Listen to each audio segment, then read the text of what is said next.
same damn thing.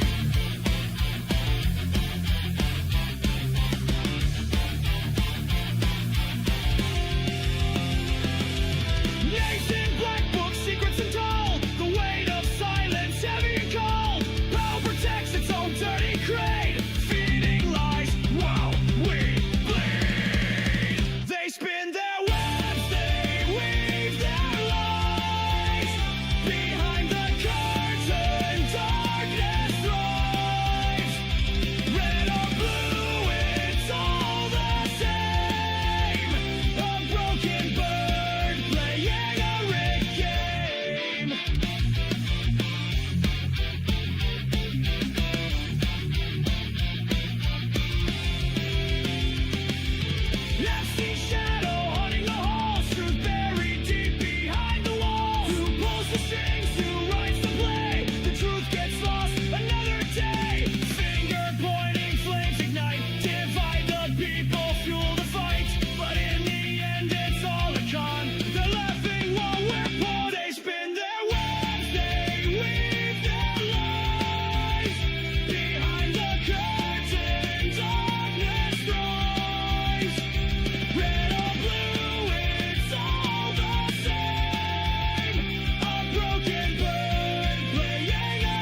time before they steal every last dime.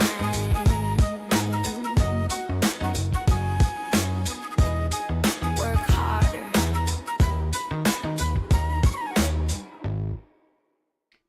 Oh man, oh man, oh man. I hope everything looks great on your guys' end, because apparently I've broken Rumble.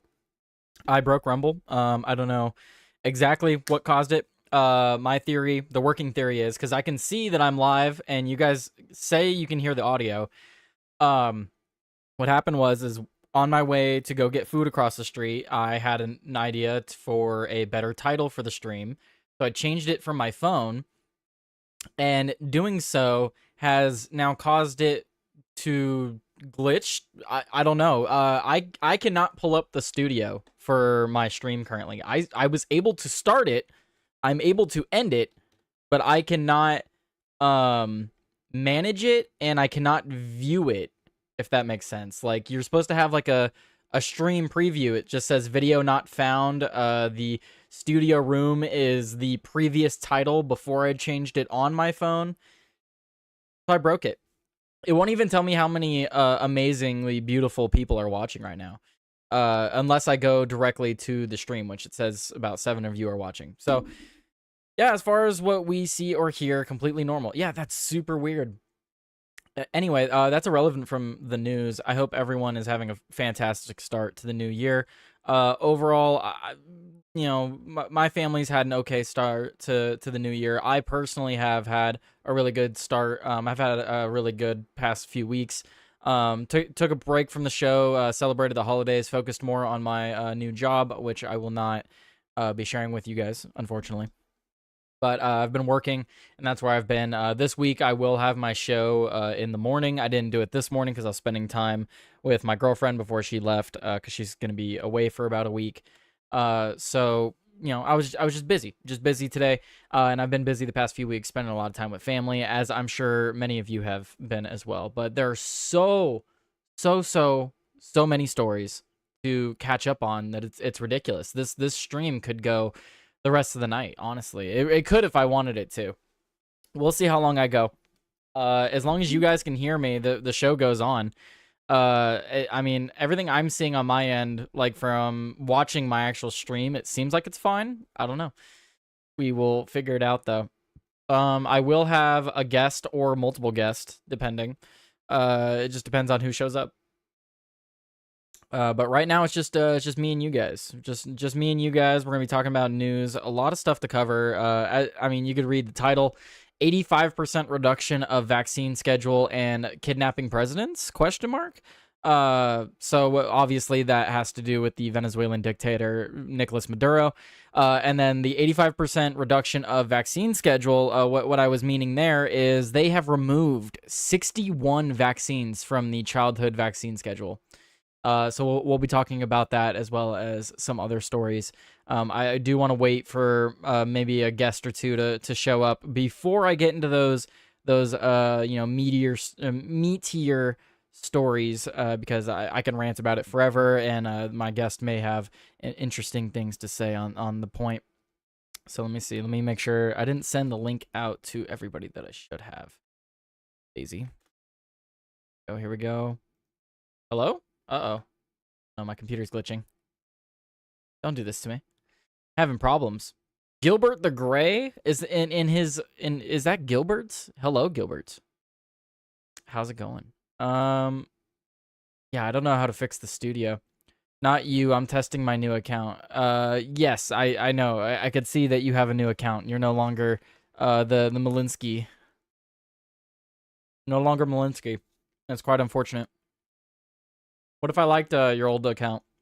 You ever think of that? You guys like my flag I got for Christmas? Thing's dope. I like it. It's perfect for the background. Really fills up the wall space.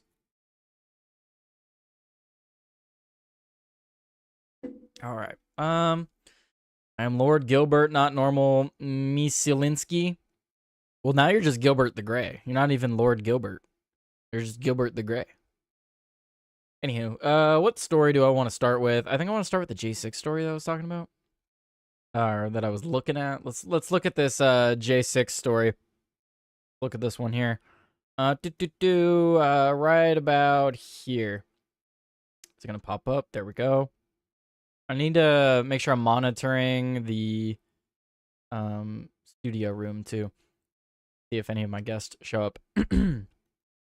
Anyway, let's start with this. So the Associated Press posted this story. Officers who defended the Capitol on January 6th say that their struggles linger 5 years after the riot. So, as Donald Trump was inaugurated for the second time on January 20th, 2025, former Capitol Police Sergeant Aquelo Gonell put his phone on Do Not Disturb and left it on his nightstand to take a break from the news. So they gotta set the stage. Just as Sean's Eye View has set the stage, he raided into the stream from his Vigima games. What's up, Sean? How you doing, dude? You're welcome to join us on here if you would like to. We're gonna be talking about a bunch of different topics today. So up to you. Up to you. I did send Sean an invitation, so if he does join, it's entirely up to him. We should be joined by Joey here shortly. He went to go get milk, though, so who knows what that means. Anyway, so they're setting the stage for this Capitol Police Sergeant. It says, that evening after Gonell spent time with his family and took his dog on a long walk, his phone started to blow up with calls. He had messages from federal prosecutors, FBI agents, and Federal Bureau of Prisons, all letting him know that the new president had just pardoned about 1,500 people who had been convicted for their actions at the Capitol on January 6, 2021. Pardons included rioters who had injured Gonell as he and other officers tried to protect the building. They told me that people I testified against were being released from prison and to be mindful. So, yeah, it's interesting, you know, they always have to set the stage, set the narrative as it is. I thought you said G-Nails. No, this is not Officer G-Nails. That's different person. But anyway, it is interesting how they like to frame these things, because especially if you go back and look at the interview that I did with Joshua Matthew Black, which has almost been a year on from that. My audio and all my layouts and stuff are way better now, so I wonder if I should have like a follow-up interview.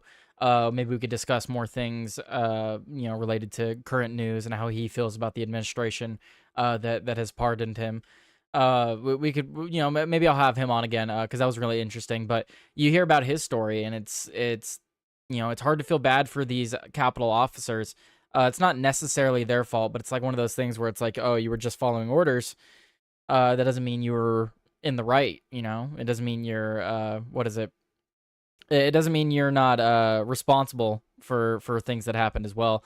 I mean, there was no repercussions for the officer that shot, Matthew. There was no action taken against him. If I remember correctly, Joshua doesn't even know the name of the officer that did that to him.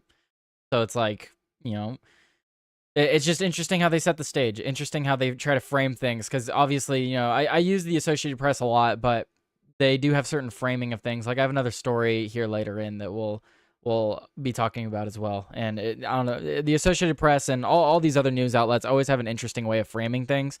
And I try to look at things from both sides. And sometimes it's difficult. They told me that people I testified against were being released from prison and to be mindful. Yeah. So I guess that's to say that one of the 1,500 that were released might come after him or something. Is that what that is to imply? So he was one of the officers who defended the Central West Front entrance to the Capitol that day as Congress was certifying Democrat Joe Biden and his victory, and hundreds of Trump supporters broke into the building, echoing his false claims of a stolen election. He was dragged into the crowd by his shoulder straps as he tried to fight people off. He almost suffocated. In court, he testified about injuries to his shoulder and foot that still bother him to this day. They have tried to erase what I did with the pardons and other attempts to play down the violent attack. I lost my career, my health, and I've been trying to get my life back. Look, if that's true, dude, that does suck. That does genuinely suck. But, we still have tons of questions about what happened that day. We still have tons of questions about why it was allowed to escalate in such a way, why there were Capitol Police officers that were instigating, letting doors open, why didn't people like Nancy Pelosi refuse the National Guard to come in and assist. We have a lot of questions about that day. And, if you do really have these medical conditions that you're dealing with now, it is unfortunate, but, I don't know what to tell you. Both of my guests are here. Look at that. Look, both my guests are here. Let me transition over here, and then I gotta get both of them in here. Hello, guys. I don't know who was here first, so I will just go in order by whatever one I click first. Sorry, guys. That's just how it has to go. I don't have it set up like Joey. He has like Joey does it different. I think I put Sean in. There's Sean. What's up, Sean? And there's Joey. What's up, guys? Hi. Hello. You hear me? Yeah, I hear you guys. I don't hear Sean though. Sean has to unmute himself on studio. Oh, hey! Oh. I forgot it auto mutes me. Hello. Yeah. I don't know how you What's forgot up? when you were on earlier. I don't know if you I guys don't know, heard man. my. So I was just talking about this story. They're trying to set the stage for the Capitol riots. You know, they have these officers that are still facing repercussions to this day and the trauma that they have to deal with. You know, 5 years on. So I was just this is kind of like one of those filler stories. I don't know if you guys have any comments about it. No. No, I figured not. If Sean, if you have something, you can add to it. No, I don't really know the story yet. One more time. I was Basically, looking at the screen. the Capitol police officers are still dealing with health effects from January 6th to this day, and it talks about Trump pardoning all the January 6ers and how they're trying to erase what the Capitol police officers did for us that day. No. I mean, do we still have do we have the actual number of the answer of how many feds were in that audience yet? I don't know if I we'll know ever have the number official came out, number. kind of. There was a number, it was like 170, something like that, I thought, that came out. I don't know if it's like the final, is that your final answer? But there was so many people in that audience that were paid to be there, and that's not even including the people that were feds. So the whole thing is ridiculous. I'm just sick of the conversation. Right. It needs to be resolved. Like, I'm sick of the back and forth of it all. Like, we already know all the facts on the table. We need to actually deal with it. No, I agree, and I'm sure Joey would agree too. If there is actual evidence of wrongdoing, and I'm sure we'll talk about it in relation to Maduro, but like if we have legitimate states and political figures that colluded to steal the last election, the one previous to this one, why are we not seeing arrest? Like that seems like that would be a threat to democracy, as they say. Make sure you get both doses of your Maduro vaccine. All 11, Yeah. all 11 doses. But four of them were just boosters. Well, so yeah, we'll talk about that story as well. There's so many different stories. I mean, we're not even touching on the Somalian stories either, with the Somalian daycares. There was a lot of news the that was past like wild. couple weeks. One story that I want to talk about before we get into some of the bigger stuff though is I want your guys' thoughts on this because I thought this was fucking hilarious. So we have this story from Fox News. Unlucky Honduran woman arrested after allegedly running a red light and then crashing into ice. So this illegal woman, this illegal immigrant, she ran a red light and then proceeded to slam into an immigration custom enforcement vehicle. Imagine what that conversation was for the insurance. Ma'am, license and registration, please. ¿Por qué? ¿Por qué, hombre? I didn't do nothing wrong. Man, the odds of that. So yeah, a Honduran national had an unlucky encounter with Border Patrol enforcement on Friday.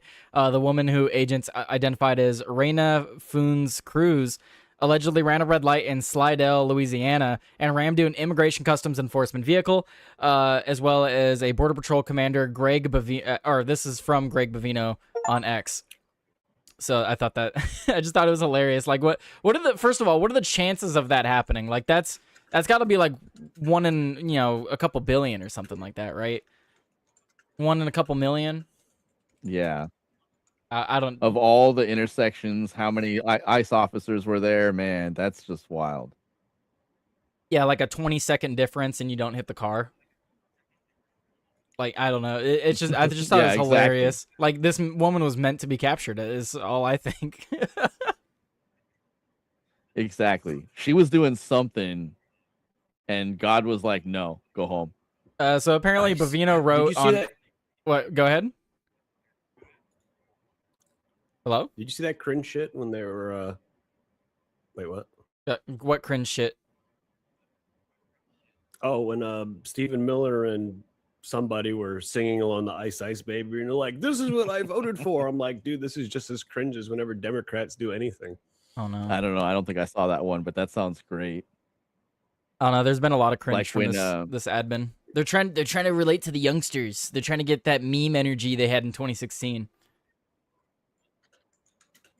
Yeah, something like that. It's so weird. The tug of war is hard to keep track of sometimes. Well, you know, Dan Bongino said he's gonna take back the Conservative Party from the Black Pillars and the Grifters. Yeah, I'm sure. I'm sure people give a shit about what he has to say now. Mm-hmm. Yeah. Yeah. First He's comment the I saw was right the only hand way while to the come other hand back is if pickpockets you you. come clean on the Epstein stuff. Yeah. Yeah, you little black pillar. What are you, anti-Semitic? Yeah. What does Israel have to do with this, Joey? I Everything. don't know. Are you anti-Semitic, Tyler?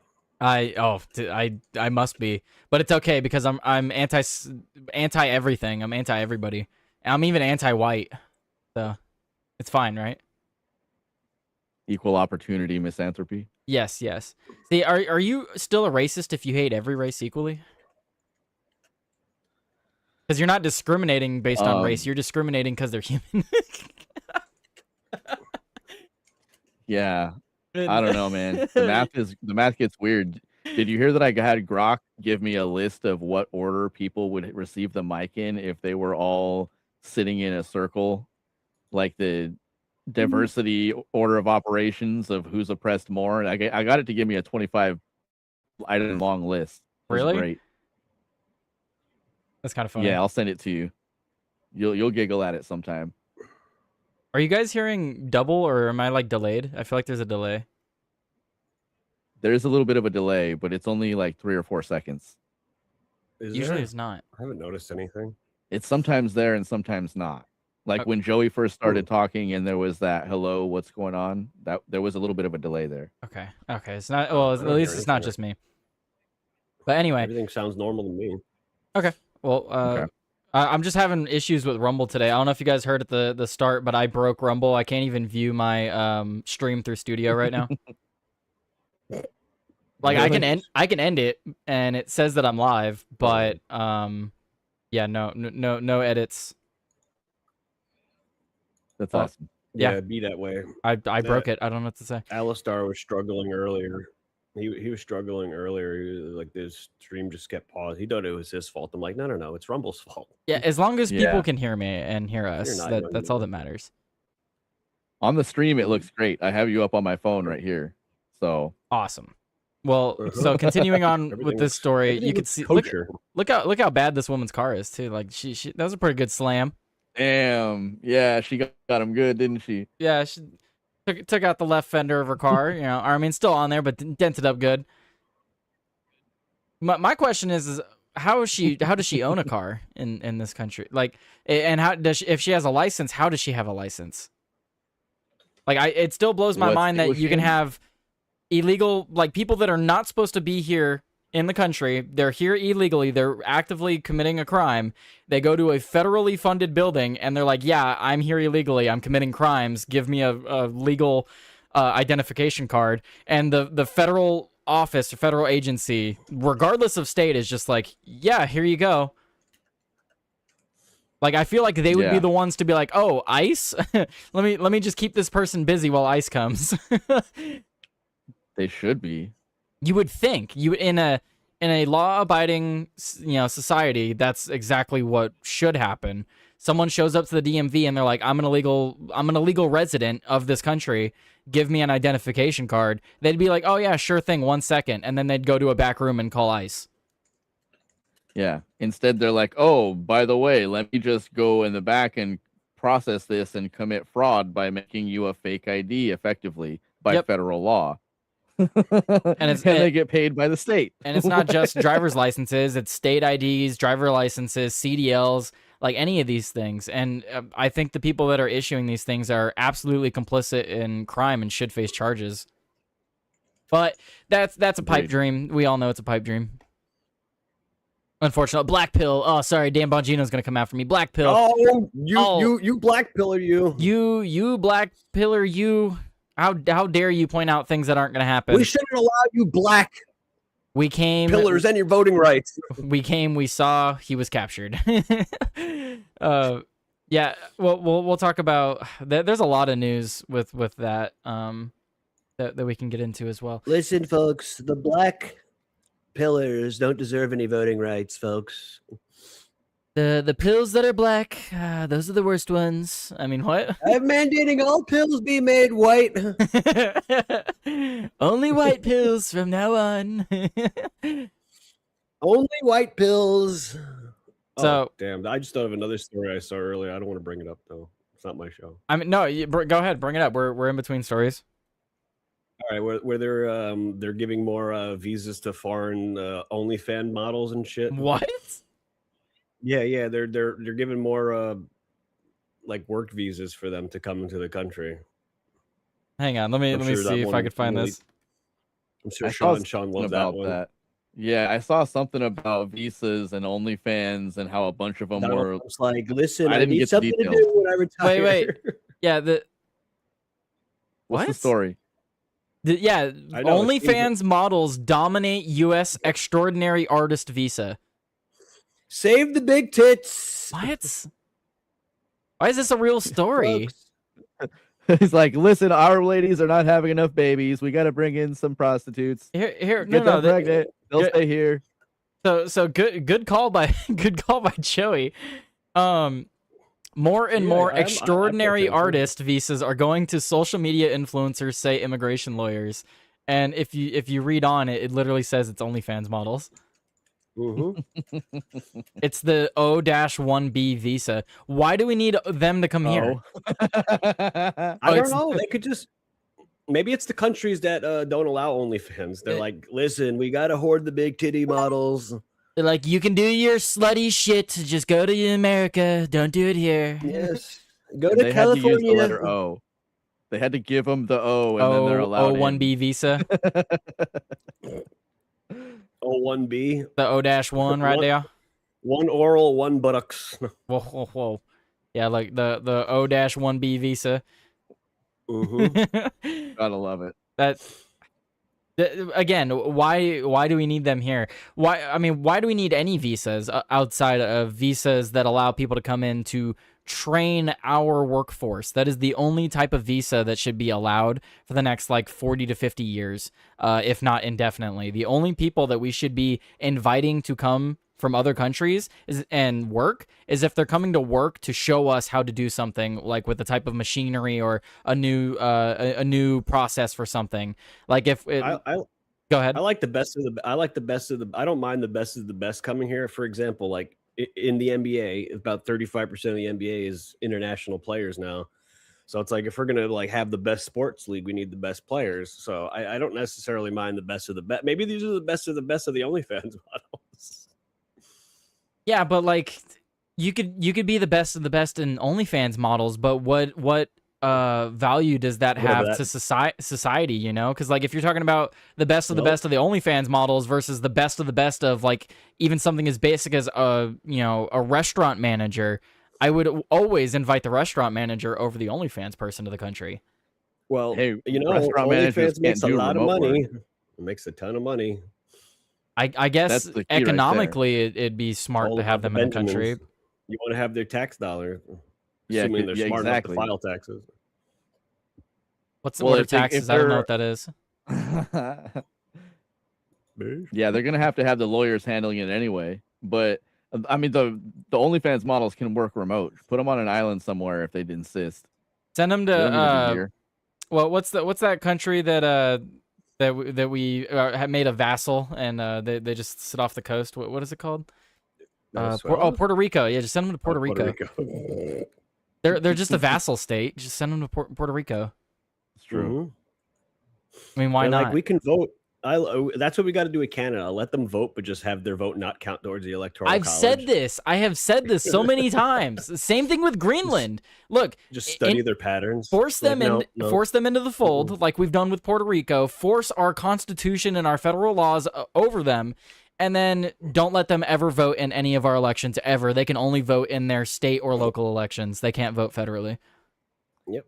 That makes sense. like And it. then you're just I like it. basically training them over, say, 50, 60 years, 100 years. You're training them how to think like a constitutional American. Exactly. And you're using, I like that. You're measuring it with their votes. I like it. Well, yeah, because if we just bring them into the fold, then they're like, yeah, you get full voting rights just as the rest of us. Our constitution is Swiss cheese more than it already was.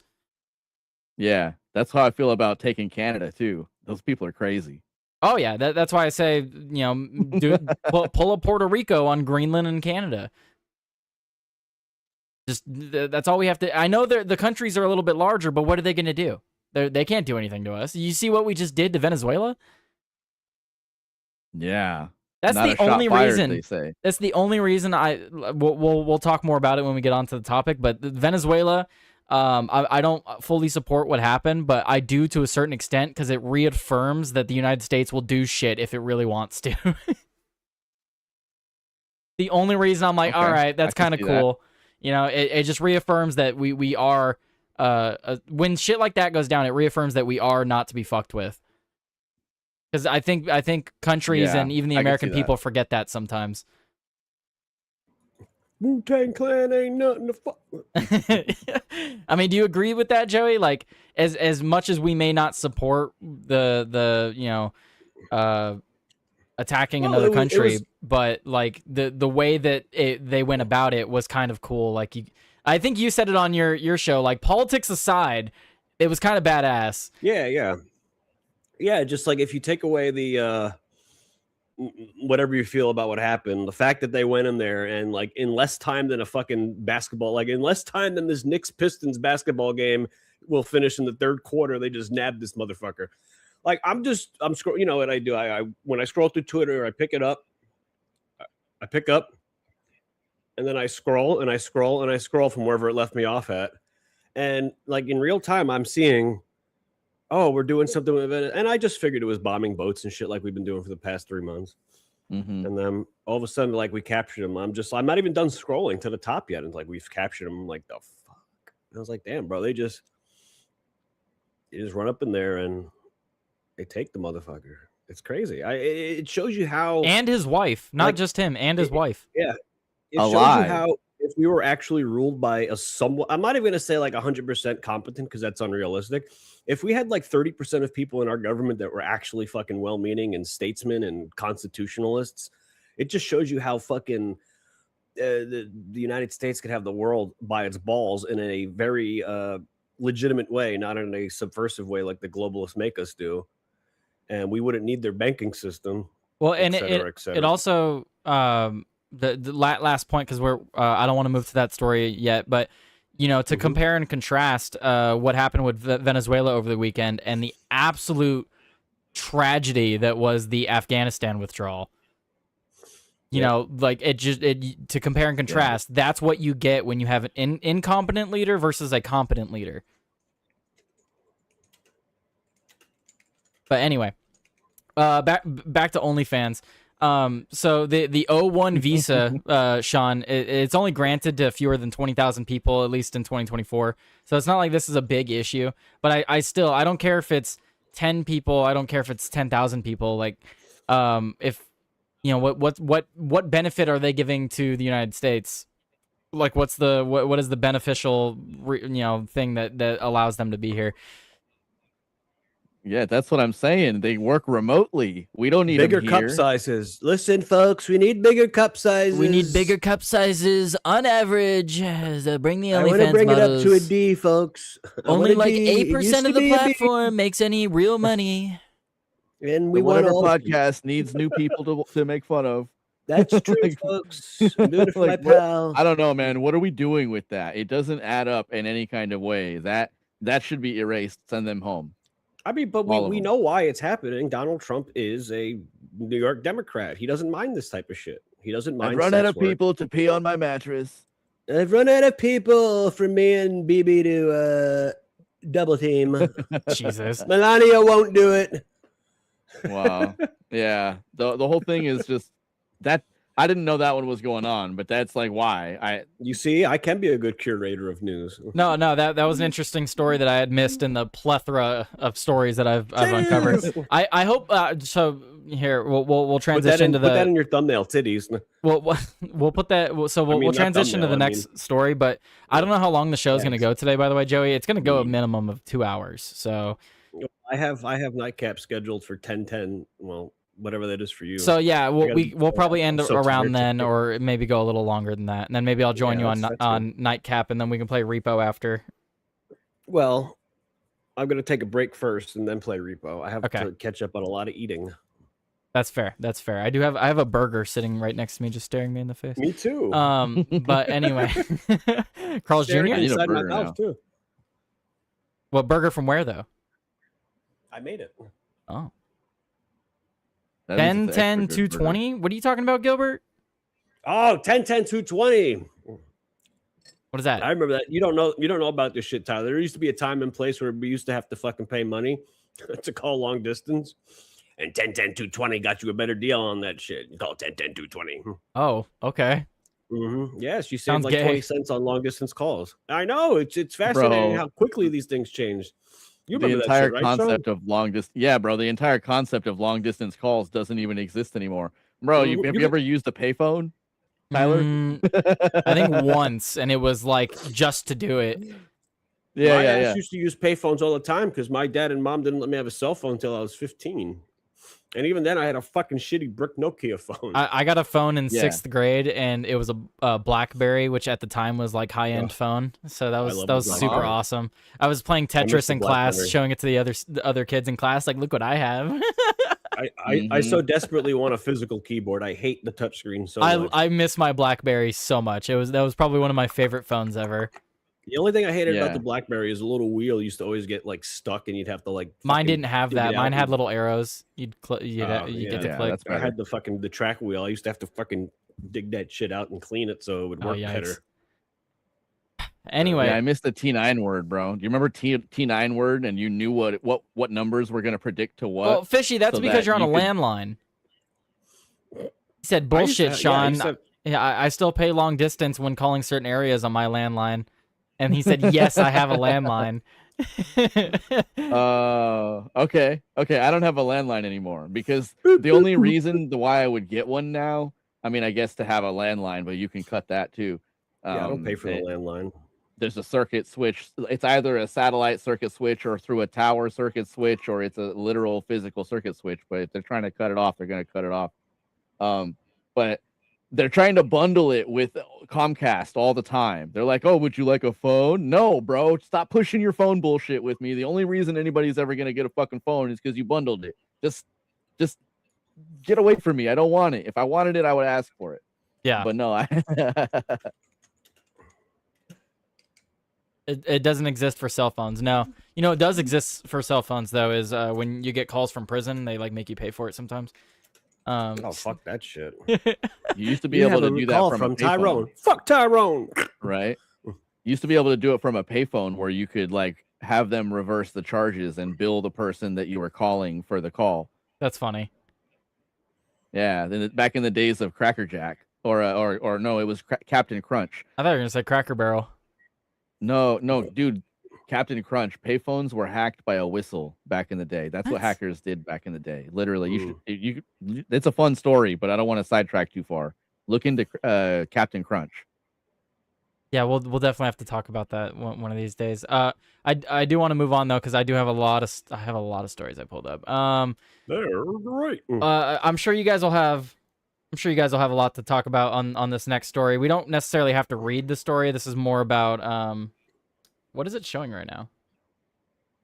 Why is it showing that? Hello?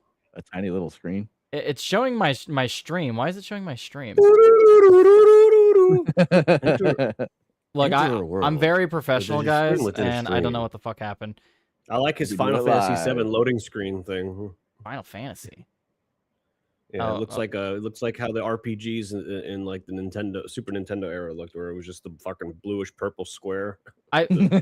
well, yeah. Wait, so yeah. Before we go into the story, That's how do you true. feel about the new background stuff I've been doing, Joey? It looks very bright. Looks very bright. Do you like it? Should I change the color? No, don't do anything for me. I'm asking what your opinion is, fucker. My opinion is it looks like you're looking in like the Aurora Borealis, folks. At least on one part of it. Perhaps a sunset during the aurora. Okay, good enough for me. Anyway, so I want to talk about this story with Dan Bongino from Fox News. We don't necessarily have to read the story. It's just to bring up as a talking point. So Dan Bongino is now officially leaving the FBI as deputy director after less than a year, and he's returning to civilian life. Former podcast host previously spoke about personal toll of the job. So yeah, Dan Bongino is out less than a year. He is not serving his full term, and you have to ask yourself why.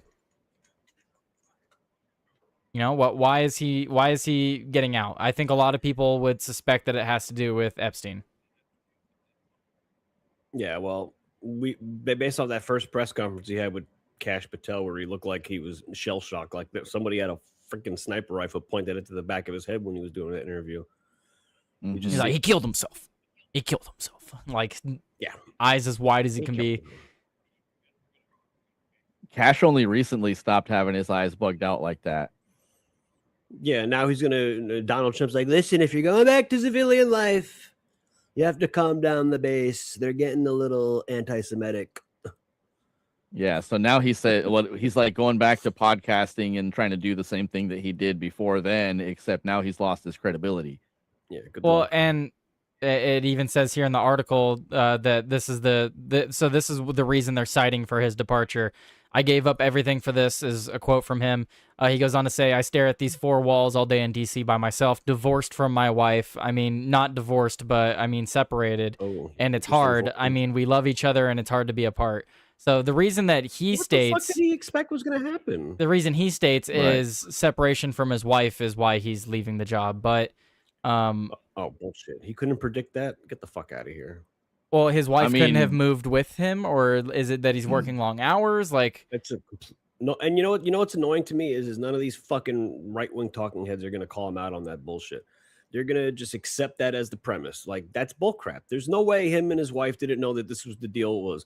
He's combating a deep state that, you know, in his own words, lied about Epstein files, lied about vaccines, lied about the election, and like he doesn't think that's going to be a fucking battle that requires all of his attention. He's just figuring that out now. I don't think so. I'm not buying that. Do you think his wife got threatened, or he got, That's- somebody threatened him with hurting his wife? Because that seems to That's be the probably- pattern. I mean, That's probably more likely what happened. yeah, I don't really know. I mean, there's a lot you could speculate about it, but I would speculate that it has something to do with Epstein. I mean, him and Yeah. Patel have been very what's the word? Gay. Oh. They've been very to the official story as it's always been. When we Yeah. all know that the official Yeah. story's bogus. Despite they making went a both- fucking career basically off of questioning shit like that. And it says Exactly. Bongino's departure leaves Andrew Bailey, who was appointed co-deputy director. I don't know who Andrew Bailey is, but I guess that's who's going to take his place. Sounds like a sitcom name. or some Andrew shit. Bailey, whoever that is. Andrew Bailey Yeah, from I don't know Buck anything Street. about It definitely, like, they all did an about face. Both of them did an Mhm. about face. And it was a Almost very complete public one. 180. Yeah, and they both looked terrified while they were doing it. So I don't trust either one of them. I haven't trusted either one of them since I saw the interviews that Joey's talking about, because you can see it right in their face, like they're sweating bullets. It literally looks like someone's behind the camera with a gun pointing at Yeah, them. yeah, he killed himself. He killed himself. Yeah. He killed himself. Yeah, he did. And then I know why he didn't. No, he really did though. He really did though. He did. He Well, and really- it's he like- really did. all the even aside from that, let's say he did kill himself. No, he did. He did. But like people forget this too, right? Like let's say we give him that. We give him that he killed himself. He wasn't murdered or assassinated in prison. Sure, fine, whatever. What about all the people he was selling these children and the people he blackmailed? Like what happens to all these Oh, people? Where's all you mean the that? reason why Ghislaine Maxwell's in jail because of the client list? The client list, she's in jail for the client list. But who's on the client list and who did Epstein? We don't know. Nobody apparently. So And why is she in jail then? that's definitely something Patel and Bongino, if they didn't already have access to, would have the ability to investigate who does have access to that. They'd be able to find who's Right. on it. So Mhm. again, you have to ask yourself why that didn't happen and why it hasn't happened. And I mean, we all know Well, the answer. The answer is the that simplest both sides are going to be on this list. The side, goes across all political parties. And with that being a reality, it's incredibly dangerous to go digging.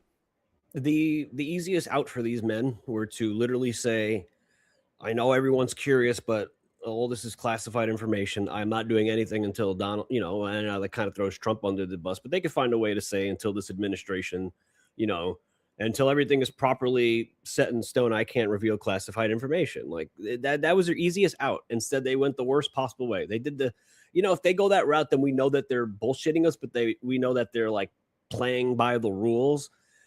But this way, they were just like, yeah, no, he killed himself. Yeah, he did. Yeah, yeah. But also, watching this documentary that me and Sean have been doing, this watch along, over the span of like 50, 60 years from the end of the Civil War to, post World War One, the Roaring '20s, you have multiple quotes from Democrats and Republicans warning about an issue. And it's like there used to be some sort of logical consistency within both parties that as the generations have went on the percentages seem to get smaller and smaller and smaller to where I can only think of one person in Congress who might call out something like the Federal Reserve or something. And it's just crazy how I mean, the Marjorie Taylor Greene just statesmanship. got forced out. I feel like she was one of those people that was actually fighting back Mhm. against a lot of this. Yeah, And she Yeah, was. today was her day of retirement though, so she's no longer on the list, but you're right. You're right, Yeah. 100%. If you had the conversation yesterday, she'd be the number 2.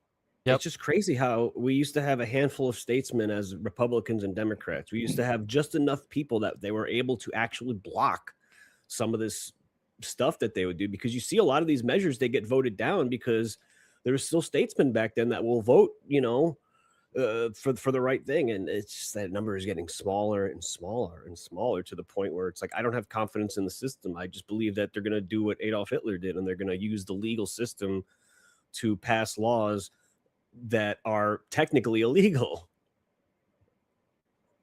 Mm-hmm. yeah, and That's what Sean always brings up, that 1803 case. You shall not. What is it, Sean? All laws repugnant to the Constitution are null and void. That's Supreme Court decision 1803, Marbury versus Madison. and exactly to that point, I've brought it up multiple times. I brought it up when I went on with Jeff on Thoughtcast. It's the delegation of delegating powers between the branches. The branches are literally not able to do that. It's forbidden according to the Constitution. You can't do that. Right. So the Congress You can't absolve yourself of responsibilities. Yeah, Congress can't Right. vote and decide, hey, I don't want this power anymore. The president can have it. No, that's not literally not allowed. You can't do that. And that's what they keep doing. They keep doing that. That's my whole thing with Donald Trump was you should just go in there and say the Federal Reserve is either public or null and void, because it's not. And he should have cited that Madison case. He should have cited that case. And they would have to argue with him legally, which is rare. Donald Trump doesn't usually cite legal documents as to why he could do something. But it doesn't happen. It's just disappointing at the level of statesmanship that we don't have. Well, and there was a lot of high hopes of Kinda. Bongino and Patel going into the FBI. We're like, they're going into the FBI. These are trusted people within the conservative movement. Bro, this is what I'm saying though. Like we had so many more statesmen back then, and people had families back then. People probably had larger families back then. So people had big families back then, and they were getting threatened. Ooh. Every single president that went against central banking somehow ended up dead, except for Andrew Jackson. So we know that they're capable of doing this stuff. We know that they've been capable of doing this stuff. And you don't think they're going to do it to lesser people than the president? Like they're only going to do it to the president? No, this is just part of the game now. This is the game now, and people like. There's no way Dan Bongino or Cash Patel didn't know that this was going to be a 24 hours, 7 days a week fight because we're trying to take our country back from elements that have completely co-opted. And he was like, I'm not spending enough time with my wife. Bro, it's called making a fucking sacrifice. You're a public servant. You criticize these other politicians for not being public servants, and now you're, my life. I didn't know this was going to happen. Bullshit. Get fucked. And if you go look at his Twitter, he'll cite a lot of the victories that the FBI has had. They have had some pretty good victories in the last year, but they're not national. A lot of them weren't national like stories, We know what type of victories we need. We need the momentum swing victories. We don't need the feel good victories. The feel good victories, that's just standard for what a potentially decent government could do every day. The monumental stuff is the stuff we need to fight back. Like, we need that stuff. Like we talked about earlier in the stream, like the FBI could absolutely look into crimes committed and regarding all of the elections, any of the elections. They could be looking into that stuff. They could be looking into, cartels and stuff like that coming across the border, working with Border Patrol and ICE. They have a very broad area that they can work in, and they're not using those powers. It's like what we talked about with ICE and Texas. They have the administration in power. We have conservatives in power. Why are they not using their power? You know what they could do too to seem fair and also get back at George Bush is they can investigate the 2000 election if they want. Be like, look, we're investigating all suspicious elections, folks. Last 26 years. He's got no loyalty to George Bush. George Bush is like the figurehead apparatus. He's like of the old guard of the Republican Party, right? He looks like he's impartial to the average person. Yeah, that's a really good point. And I'd support it. I got more often, man. I'm just crazy, dude. There's so many fucking elections that are fraudulent. Like, I was talking about this yesterday. How do we know? We can prove at least now that 3 or 4 or 5 states are like for sure counting illegals in their elections, right? How many? So, and then all of those are fraudulent. So, starting from that framework, how do we know how many of the laws that are in place right now were actually legit? I would say probably upwards of around or somewhere around 50. I would say 40 to 60%. Like, you give it a good range. 40 to 60% of laws are just outright unconstitutional. Yeah, and then even if they are sort of constitutional, if they were voted in by like unconstitutional people because they weren't actually citizens, right? Shouldn't have been voting in the first place. All of those should get erased too.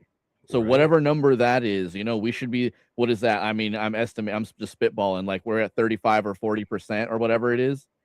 How many of those, because all California laws that were voted in since basically let's just go back to 86 or whatever it was when the amnesty bill went into place.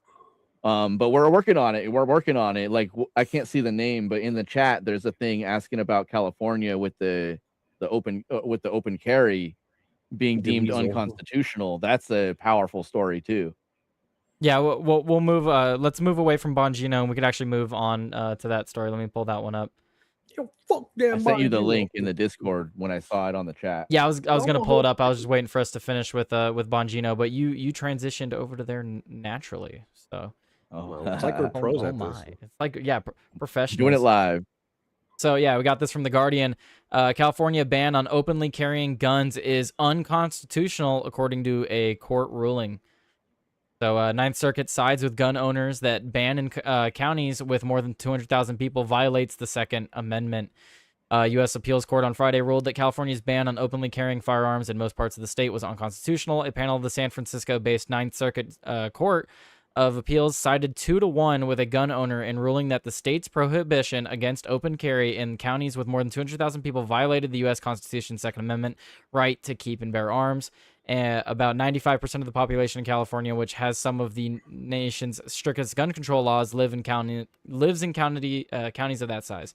So it's just saying that in most counties, open carry was outlawed, and this has just overturned that. So Second Amendment is the law of the land once again. just like the Bruin decision. What was that, a year or 2 years ago, something like that, where they deemed that special licensure for the right of self defense is unconstitutional, and they said your right to self defense does not stop at your doorstep. So your right to carry a weapon to defend yourself with extends out to forever, effectively. So we're transitioning back to Second Amendment is the law of the land again. Well, it says the state first banned the right to carry firearms in public with the Mulford Act in 1967. This was in part as a reaction to armed patrols by the Black Panther Party, whose members went to the state capitol holding pistols, rifles, and revolvers to protest the legislation. Van Dyke cites this law as an example of the racial animus that the state's current approach to open carry is born from. So the whole reason we have been barred from open carry in the state of California was because of a bunch of racists that didn't like black people protesting with firearms. Sort of. You could also look at it like, you could look at it from the other perspective where there was a bunch of black people that were shooting people instead of protesting, and then the government, instead of dealing with the people shooting, use the shooting as a justification to take your weapons away. That's true. That's another way to look at it. But it's the same as Walmart raising the bill on items because they just expect and assume people are going to steal a certain percent. It's bullshit, bro. Yeah, so I don't know what this means for California. They don't say, like, I don't suggest that you go open carry in California right now. Like, just because of this ruling, I don't think you should still do that. But you should be allowed to. Hopefully we will be able to soon with rulings like this, and that's something I do talk about. If you look at the last 20, 30 years, there's more the states are becoming more constitutional carry than they ever have been. So that is like something that is one of the things in the country that has a good trajectory is gun rights. So can I black pill this issue for a minute? Go for it. It's not going to completely black pill, but one I already know their way around. If the gun rights don't swing in their direction again, they're going to take advantage. They're going to try to do something about the self-defense laws, because if they could do something about the self-defense laws, that's going to bring down the willingness of somebody to want to actually use their gun. If they're going to be like New York and have ridiculous self-defense laws, that's how they'll be able to sort of skate by the Second Amendment being used as intended. Because most people, obviously, people aren't going to be like, I need my Second Amendment to randomly shoot people. And be like, I need my Second Amendment to protect myself in my home. So if they're going to do some ridiculous self-defense laws, then they can essentially skate by that mindset. So they can intentionally, they can subvertively, as they always do, kill the intent of the Second Amendment by crippling the self-defense laws. It's possible. I think it's going to go the other way, though. And I think New Yorkers are going to be like, hey, we want self-defense rights, too. Yeah, I don't think it works out for California in the long run. They have already tried that multiple times. I spoke about earlier last year now, a couple months ago, that California was trying to pass forward legislation that would essentially give California a duty to retreat law from your home. Oh, unbelievable. That. I don't know how that's not unconstitutional. How the fuck is a duty to retreat constitutional? Like, I'm actually somewhat lucky because in my home, I'm on the 19th floor. I can't retreat anywhere because I have a 19-story window to jump out of. So I actually would be one of the few people that the fucking law would apply to. Well, he literally couldn't retreat. So what am I to do? Like, because there's a few exits in my home. So, like, I'm supposed to jump out the window or something and abandon my animals? Like, abandon my pets, abandon my belongings? Let me tell you how ridiculous this law is. That's what they want, yes. I don't know, like, the exact, when this story happened. I remember hearing about a story where, essentially, in these duty to retreat states, if your wife is getting raped in the next room, you can't go save her. You have to retreat. Yeah, you have a duty to retreat. Complete antithetical to human nature. And they make this a law for what? Yeah, and at the same time, what? So my wife is fucking raped by two men, and then the police saunter in all lazily 15 minutes late? Like, no, fuck this shit. Like that's Yeah. where I resonated with like a lot of like initially growing up with left wing thinking. I was like, yeah, fuck the police. Like let motherfuckers have their own guns. And then when you say that, they're like, no, you can't do that. But like, yeah, forget about the police. Let people be able Well, to like let them defend themselves, man. Fuck it. and Stephen Crowder brings up Crazy. an excellent point in regards to things like open carry, since that's what the ruling was just on. An excellent point that you literally cannot track it because it's not trackable. The amount of crimes that are stopped or hindered simply by someone being there open carrying. Right. Like it's literally untrackable. But even if you take the numbers of crimes that are stopped by random civilians that happen to be open carrying or concealed carrying, that it far outweighs the crime that is committed by people with those weapons. And then if Yeah, you even try to calculate the crimes that are just prevented from sheerly having the weapon, it's absolutely it's always a net positive on society to have firearms. Right. I mean, just think about it at like the animal kingdom level. The animal kingdom level, you get the alpha animal because they have some sort of attribute, or you get the caveman who has the biggest club. You know what I mean? Like there's always some sort of thing that gives Sure. somebody an advantage, and a gun is one of those things. It It's is the one of great those equalizer. apparatuses. Yes. Think if you just think of things as the animal kingdom, you think the reason why an A animal 4'6" woman could take out a 7'2" man with a firearm. Like that's right. the great equalizer. The reason why bandits, let's say, would invade certain areas is because they knew those areas couldn't protect themselves. So this is Right. just the law of nature. This is what I'm saying, like with the duty to retreat. They're literally passing laws that are completely antithetical to human nature. And to the Constitution, which is the one where we can actually defend. We can Well, defend the against this in two Constitution, ways, right? You can always physically defend against it, but the Mhm. Constitution is the only framework that allows you to weaponize the court against the state. So the that should be Constitution, happening. And Like, for example, that's right what now, was ruled if here. anybody is It was ruled right, unconstitutional. so if you're in California right now and you're wandering around, like I'm not going to say the word specifically because I don't want to get the show in trouble or whatever, right?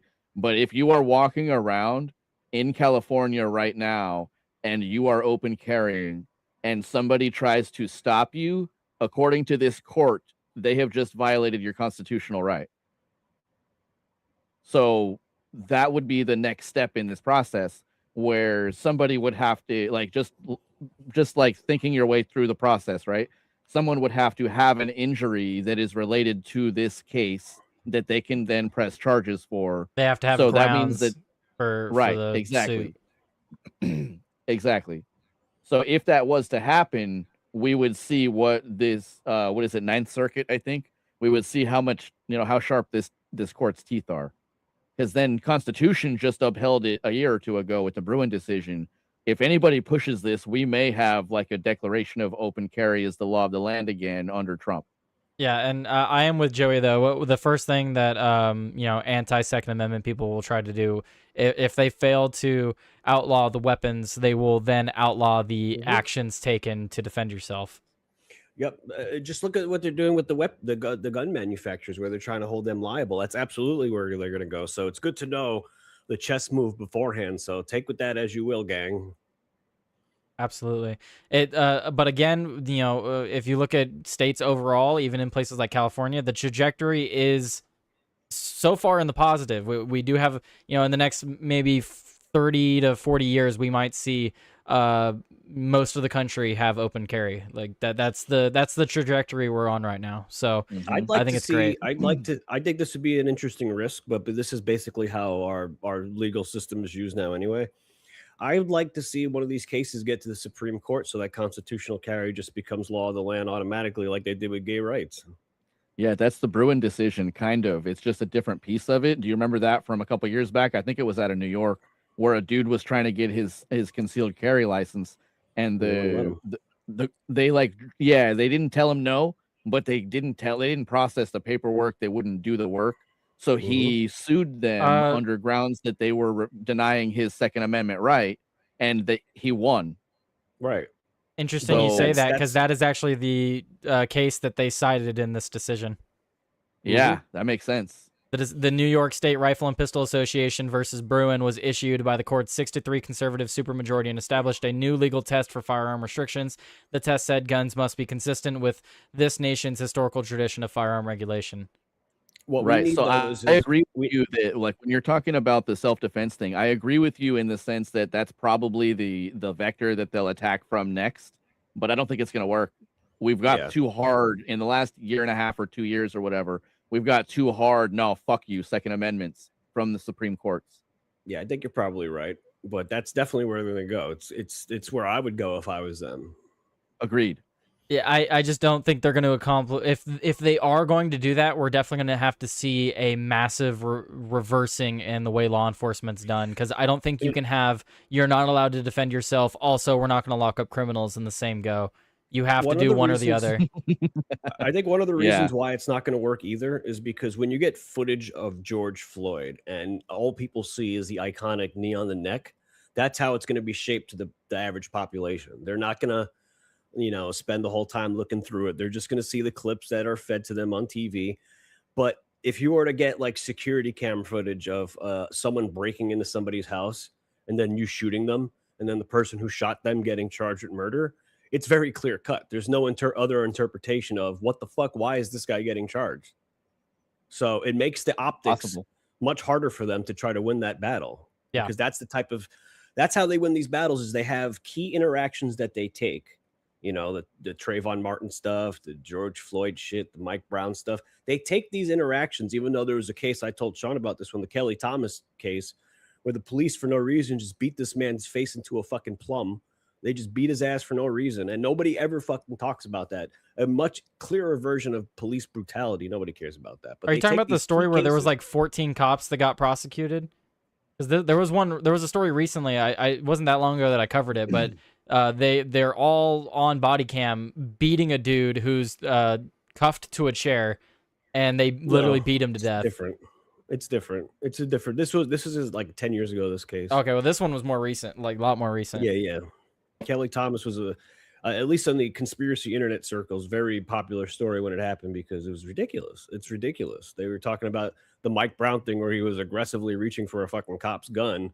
And then this guy who was literally pinned to the ground getting his face beaten by a bunch of officers. I mean, it's like the story I just mentioned. It was a white dude he had both his feet and both his hands cuffed to arms and legs of this chair, and cops just wailing on him. It's all on body cam. This was like with the last couple of years. I think it was New York. Oh. Yeah.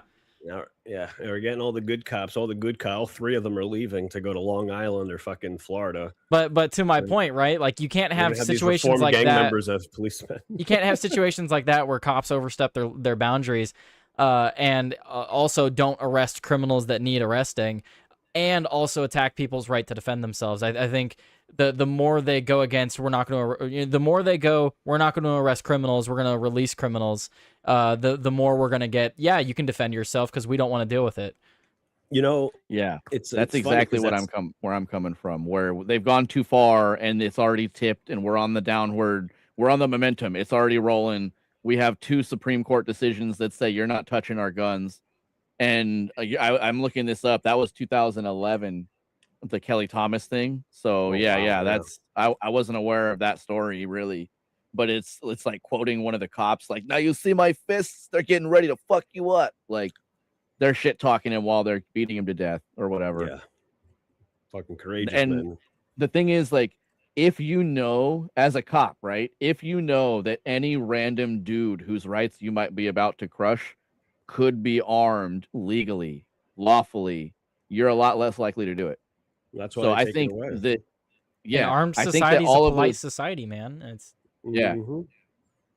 that's and that obviously that's not people in the South act like that. But obviously it's not absolute because every anti-gun person will be like, yeah, but what about like crazy people that get guns? And it's like, yeah, well, what about a crazy person that gets a car? Like, what about a crazy person that gets a hold of a kitchen knife? Like, you can't live your life based on like crazy people getting a hold of things that you also get a hold of. The left wants to legislate 1% of, just vague term, 1% of the bad population that does stuff. They then want to make the rest of the 99% follow these arbitrary laws that only these few select crazy fucking people do, Yep. and we have to that's their Yeah. excuse to and that was one that's what they did with one of the I don't know if you're on YouTube. I don't want to say it, but I could say one it. of those shots that you'd give children when they're young. Oh, Mm. yes. Yes, there was one where they basically did a study on like 500 people who weren't even kids, and they just decided, yep, we should be giving kids this. They're like, it's just the laziest studies of all time, but they're like, we did the study, we technically did the study. Sounds like more than Yeah. what they did for what happened in 2021. Mm. Yeah, that's a good point. But anyway, any final thoughts on open carry and stuff like that for just in general, California or otherwise? I'm all for it. All I'll be for it. back. You'll be back. And I think that right now it specifically says for counties that have more than 200,000 citizens. That's what it So they've was just for. That's what the law was against. So that means if your county was under 200,000, you were allowed to open carry. But in the article, as it states, it's like 95% of California is over 200,000 because of the way they do the counties. Mm. So basically everywhere except for 5%, like 5%. Yeah. All the backwood hick areas are like, oh no, we're not taking away. You know why they do that though? Is because they probably don't even want to go to those areas. They couldn't be bothered to go to one of those areas to investigate a crime. Sure. You know, So I'll have to look into it more to see like if there's a secondary law or whatever. But open carry currently, as far as I know, as of this is like 2 days ago, as of right before that, was pretty much illegal everywhere outside of private property, right? Yeah, like So this one's- 95% of the state. Yep. So this one says a panel of San Francisco-based Ninth U.S. Circuit Court of Appeals sided 2-1 with a gun owner, ruling that the state's prohibition against open carry in counties with more than 200,000 people. So it sounds like instead of everybody's banned, now it's only banned for counties that are under 200,000. But that means they've created like two different classes of people. No, in the I same think state. I think that's what the law was. No, I think you're misunderstanding. So, It's saying that the law was that if the county was over 200,000, you're not allowed to open carry. So that would mean Right. that if it's under 200,000, you were allowed to. But the way But they you're count, not. do you know? But you're not.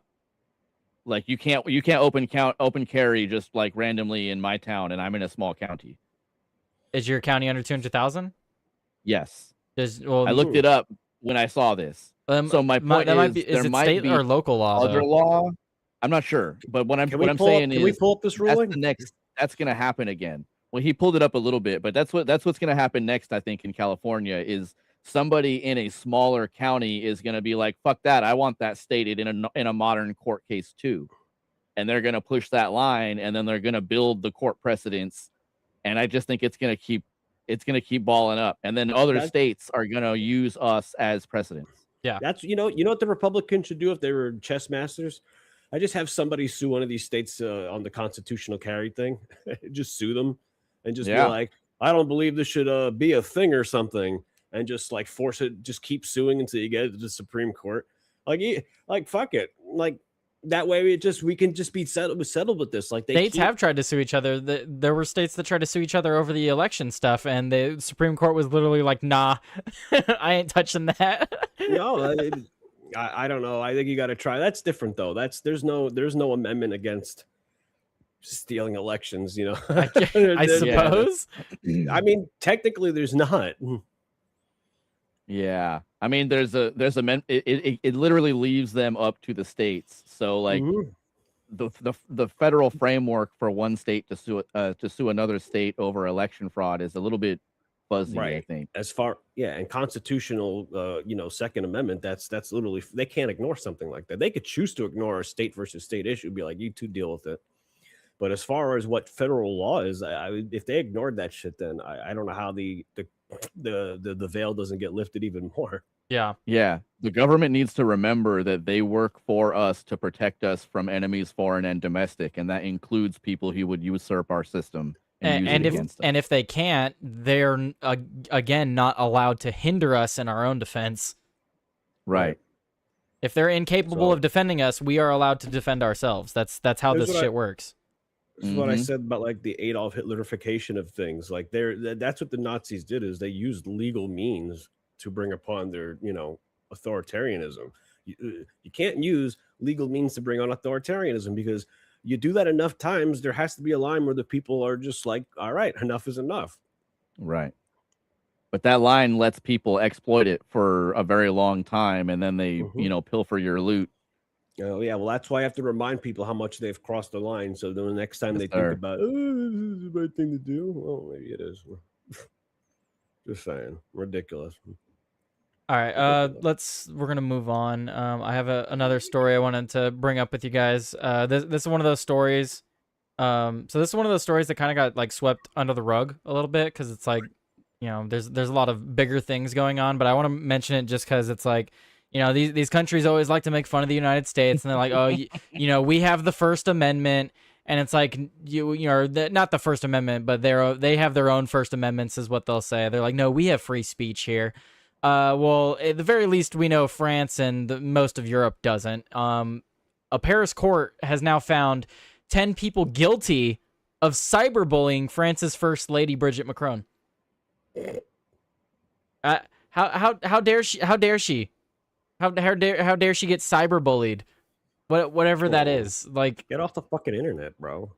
Turn off your phone or whatever. Turn off your computer. She's like fucking 70 years old. Like, she knows how to use How does she even know what that is?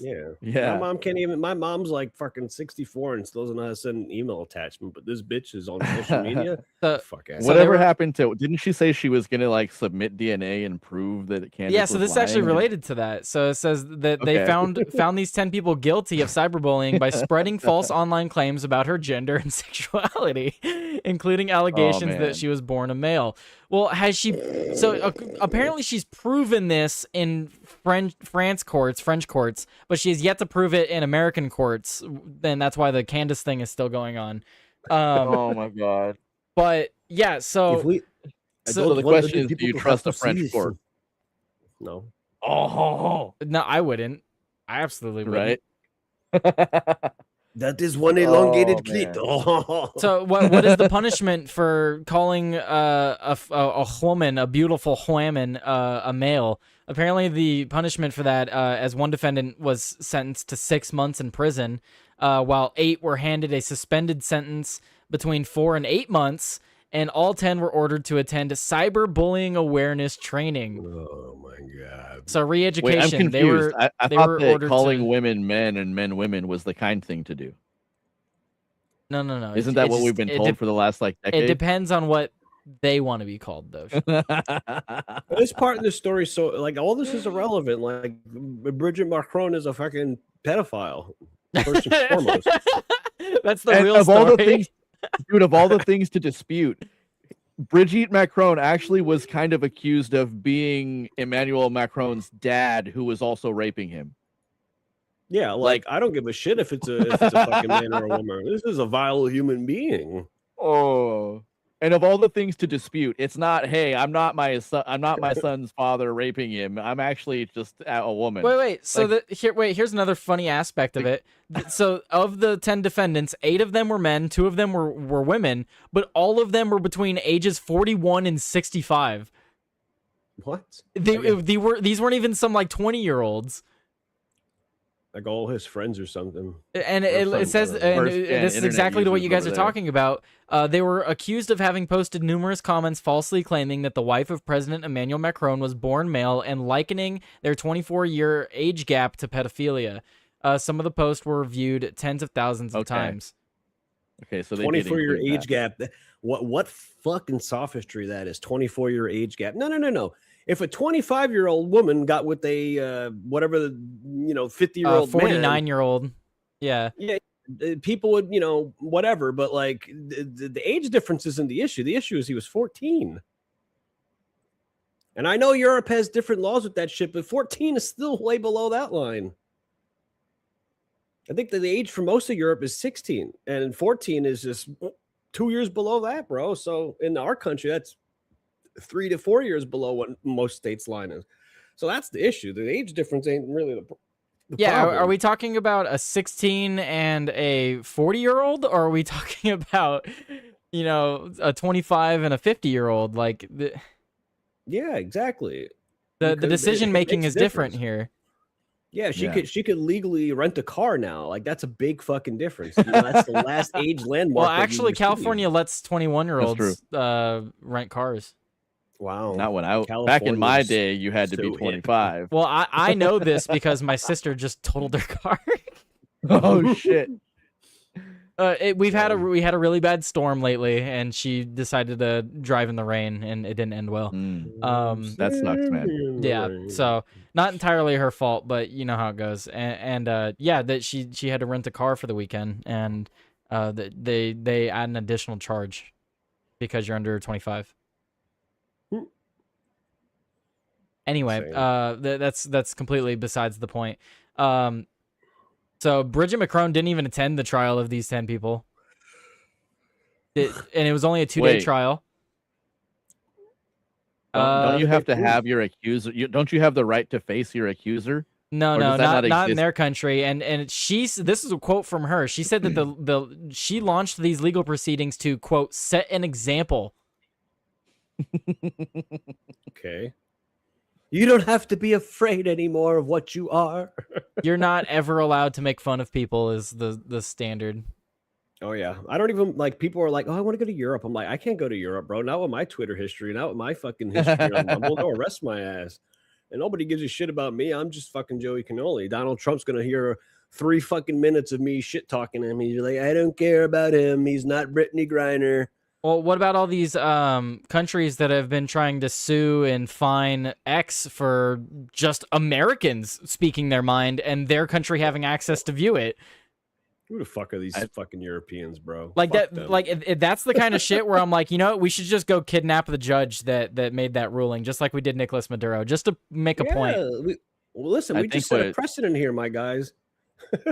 Bro, Elon should be like, okay, you don't want to see Americans, and then remove everybody that's outside of America from America Twitter and charge access to it and put terms of use on that motherfucker. Yeah, You don't violate the First Amendment. You don't violate the Second Amendment because this is our fucking company. We made it in America. You want to use it? You need to stop bitching about how the Americans use it. It's the same as learn my fucking language. Stop trying to get I don't give a shit about if you have a translator and you can learn the rules in Spanish. The signs in every damn town across the fucking nation are written in English. If you can't read them, you're the problem. Yeah, if another country goes to X or any American social media platform and they're like, hey, we don't like the things being shared on your platform, here's a fine, or we're shutting you down, or whatever, right? They try to attack them in some way. I think the U.S. government or that company should immediately sever connection there. And then if someone from that country tries to go onto the site, be like, hey, your government tried to fuck us, take it up with them. Yeah, your government tried to infringe on the First Amendment of Americans. Right. Yeah. You know what? You will get the freedom-based people in those countries to pay. They will gladly pay that, service fee to still be on the platform. But what you're also going to be doing, I mean, Twitter, in theory, of all these countries decided they didn't want to partake in Twitter. Like, Twitter will survive just off its American clientele. So it's not like they would kill the company by not using it. Like, a lot of traffic based off what happens in the world happens through America. So, and a lot of traffic from like India is scammers that are running bots, Hello, and my just fucking running economies on Twitter, bro. Like, you've seen, like, they just do engagement farming, and their whole village is on Twitter all day long, just tricking Americans into believing that they're not, that these people are Americans, but he's really based out of some crazy random fucking Indian village somewhere. Oh yeah, It's see, like, crazy. I can't go to France, guys. This lady, she did a 4-hour YouTube video on her channel about Bridget McCrone, and she's now going to be in prison for 6 months. Brigitte Macron. I can't go there. I know there's no point. Like, I think like Italy is probably the only place where I'd be safe right now because they have a somewhat right-leaning prime minister. Go visit Russia. Tyler, you go visit France and you get arrested, and SEAL Team 6 comes and gets you in one day. We do not shots negotiate fired. with terrorists. The French government is a terrorist because they're infringing on Americans' First Amendment rights. Yeah, GTFO. They're going to kidnap me. You're going to see the helicopter at the fucking window. I'm going to make sure my cat moves the camera and get that shit all on tape. So there was, if you guys And then I didn't, want you guys to grift off me and sell free Joey Cannoli shirts. if you guys didn't will. notice when I was reading Buy the one, get sentencing, one free. if you guys didn't notice when I was reading the sentencing, there is one defendant that was not given a prison sentence, and it's because he was a teacher who apologized during the trial. Cuck. Bitch, pussy. What? Wow. Coward. Somebody should re-download the video and put it back up. He's still He gonna have doesn't to attend own- cyberbullying awareness training, so He's probably gonna lose his teaching license. You should have known. dude, better. wait, what Your is students might have seen you online. several of the defendants will have their online access suspended for 6 months. What are you, my fucking mom? You're Yes. grounded for 6 months, mister. Your cyberbullying is too much. We're installing You've gone Net too Nanny. far. Reminds me of the South Park episode they did recently. We're like, what is this, Nazi Germany? Raytheon did not deserve the hate that you threw their way. Shame on you, young man. Corporations are people too, Tyler. Wait. All 10 were also sentenced to pay. This is all of them together, so about $1,000 each. They in total had to pay $11,675 in compensation directly to Bridget McCrone for moral damage. It says for moral damage. That's going I to like- this exchange operation. Right. I like the way that they announced this, but effectively we now know that there is a marketplace in the court system where you can pay money to call Brigitte Macron a tranny. Like the store that Yeah, the stuff step for right sale up, in this step world right are up. fucking crazy. Step right up. 6 years in prison. That's hilarious. 6 months. 6 months in prison. You can call the first lady of France anything. Come right up. Come right up. Wait. So Well, I what? mean, they are a bunch of carny bastards anyway. Wait. So what's the math here? So Emmanuel It's a Macron met her when he was 24 and she was 48, because he's No. 48 now. So 24 years. So No, he was he met her. No, he met her when he was 14. so Yeah, I not think that's 24. right. Yeah. No. It depends on who That's this what person Associated actually Press is. says. That's why we need the DNA test. She was like a teacher to him before. I think that's what it was. She Oh, was a wait. teacher. You know, good point there, Joey. They've been married for 24 years. Mhm. So, anyway, That's how they get you, those softest motherfuckers. They don't bring up when the relationship started. They bring up Right. how long they've been married. If you 'Cause frame the that's how- information, you can shape the world in someone else's eyes. Yeah. or am I reading this wrong? Wait, the 72-year-old Bridget Macron is 24 years her husband's senior, and she was then called Bridget Azer, a married mother of 3. Emmanuel Macron, 48, has been France's president since 2017. So it doesn't say when. So when did they get together? That's not when they got together. They That's didn't get the- together 24 years depends. ago. Yeah. That no. depends on if The it's actually relation- Brigitte or if it's the brother or the father. There's a lot of stories, bro. Well, I gotta that's follow- as I'll I be was right back. skimming through it, it did say that one of the theories is that Macron is actually her brother. That makes it even weirder. Ilhan Omar stepped down. So they got married in 2007. He's 48 now. Let's see if we can do the math on this. So what are they claiming? So what is that? That's 19 years ago. So he would have been 29 when they got married. Interesting. Okay, so what they're claiming is 29, Joey. Claiming 29 years. Yeah, that's when they got married. I didn't say they got married when he was 14. Just the relationship started then. Relationship starting and marriage are absolutely different. Right. I mean, you know people that can be engaged for like 7 years before they fucking get married. True, this is true. And of course, when someone's underage, you're not going to throw out the the engagement thing. Like you gotta let some time pass. Like Let's- but time what's a pass. good age we can? What's a good age we can wait at that people aren't going to be suspicious of it, hun? Maybe 28, 29, Oh, 6 or 7. Anyway, 8 or 9. well, about 26, 27. About creepy. Yeah. Anyway, we can move along. Were there any other? I have a ton of stories, but were there any other stories like that OnlyFans one that you would have thought to mention, Joey? No. I No. don't think I have anything left. I don't have any gas left. I do want to pull up this story, but I kind of want Sean to be here. Wait, where'd he go? Good question. He's come. Oh, he just appeared from the void. Oh, Hi, Sean. Oh, and he's walking away again. and he's gone. And he's gone. All right. Maybe his meow Masad is. God. He put his finger up. Somebody's probably calling him. Yeah. Let me see. Let's talk about this one because we'll talk about this He needs while 5-10 minutes. need like 5 to 10 minutes. BRB. Okay, yeah. So we'll talk about this and maybe another story while we're waiting for him. Then, go The over Fed's here. knocking. Let's just theorize for 10 minutes what could be possibly preoccupying. Well, so here let's talk about this story though, Joey. So there's a man who broke windows at Vance's Ohio home. He has now been detained, and this is according to the Secret Service. Let's see. A man broke windows at Vice President J.D. Vance's Ohio home and caused other property damage and was detained earlier Monday. The man was detained shortly after midnight by Secret Service agents assigned to Vance's home east of downtown Cincinnati. Agency spokesperson Anthony Guglielmi, what the fuck, sent a statement emailed to the Associated Press. Sorry, that name threw me. Do you see that? Look at this. Google Lanny. Guglielmi? You gotta zoom in. I can't. I'm trying here, spelling. but where is it? Now I've lost it. There, it's right. It's right here. You see this? Yes.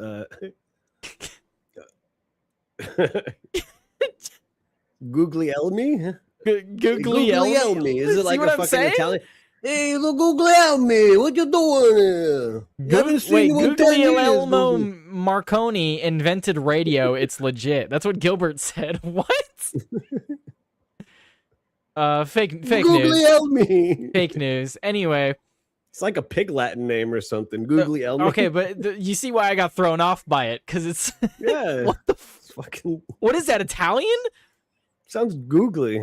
Sounds like alien. Like that sounds like something an alien would like. Someone, we finally get first contact and we're like, oh, they can magically speak English, and they're like, what is your name? That's what I would imagine. It's Italian. I did say it's Italian. I said it sounds Italian. Guglielmi. He sounds like he owns a restaurant in fucking Little Italy. So he sent a statement to the Associated Press. The vice president and his family were not home, having returned to Washington on Sunday after a weekend there. So he was there. Vance was just there, but the guy missed him. You're gonna love my lasagna. He didn't want to give him lasagna. He wanted to give him a hammer, so he broke one of the windows outside his home and was trying to get in. According to 2 law enforcement officials who were not publicly authorized to discuss the investigation into what happened and spoke on the condition of anonymity, the man had also vandalized a Secret Service vehicle on his way up to the home's driveway, one of the officials said. And I believe it was Andy No. I did see it as I was, or it might have been Nick Sorter. Hang on, Andy, I think it's Andy No. Let me see. Because I think he, right here. The violent man arrested over a hammer attack in the family home of Vice President J.D. Vance in Ohio is a trans leftist, William Julia DeFore, and comes from a well-to-do liberal family whose parents are doctors and donors to Democrats. The attack has echoes of the trans militant who tried to kill Justice Kavanaugh at his family home in Maryland. So, Joey, is it that, like, because they're trans, the story becomes more popular, or is it that we actually are seeing more stories of trans people committing violent attacks? I'm trying to figure out which one is true. Are they more likely to commit these attacks, or is it because of their condition that they get highlighted over other stories? I think it's hard to tell because, and I'm sorry, I'm trying to say this honestly. I think naturally, based off being transgender, you're going to have more mood swings because you're changing the chemical nature in which you're supposed to be. So that's going to create more mood swings. But also the nurture angle from this is that the media is whipping them into a frenzy, like they're being targeted to like be thrown in fucking cattle cars or something. Like they're completely putting them in a frenzy to where they think their backs are against the wall, which it's totally not against the wall. We're just asking you not to do this shit in front of children, basically, or to influence children on this. So there is some outside stimuli that's also causing them to probably be more aggressive. Yeah, I wonder that as well. Like, You know, it seems like every few generation or every generation maybe there's seems to be like a social contagion of sorts. Like anorexia was the last one before this. You don't really see anorexic people much anymore. Things Uh, are fads. Yeah, that's why it's called the transgender shit a fad. It's fad. it really is, and it's and that but that's why I call it a social contagion, right? Because it's not natural. It's not even like a real thing. It's something kind of like the placebo. It's like the placebo effect, and that works for so many different people. Biggest example I have for that maybe would probably be just people in my own life. They'll talk about how they get headaches and stuff like that, and then they're like, "Oh, give me an ibuprofen," and ibuprofen's a muscle relaxer. Your head doesn't hurt because of muscles. I don't know how to explain that to people, but you don't take a muscle relaxer for headaches, you know? But there are people that are like, "Oh, but I take one and I feel better." Placebo. You know, Yeah, you're taking it and your brain is like, "Oh, I'll feel better, therefore you feel better." It's the same thing here with these social contagions. You can literally think yourself into being sick. imagine if you could harness that power. Think yourself into being a millionaire, Joey. Think yourself into being a big podcaster like Tim Pool.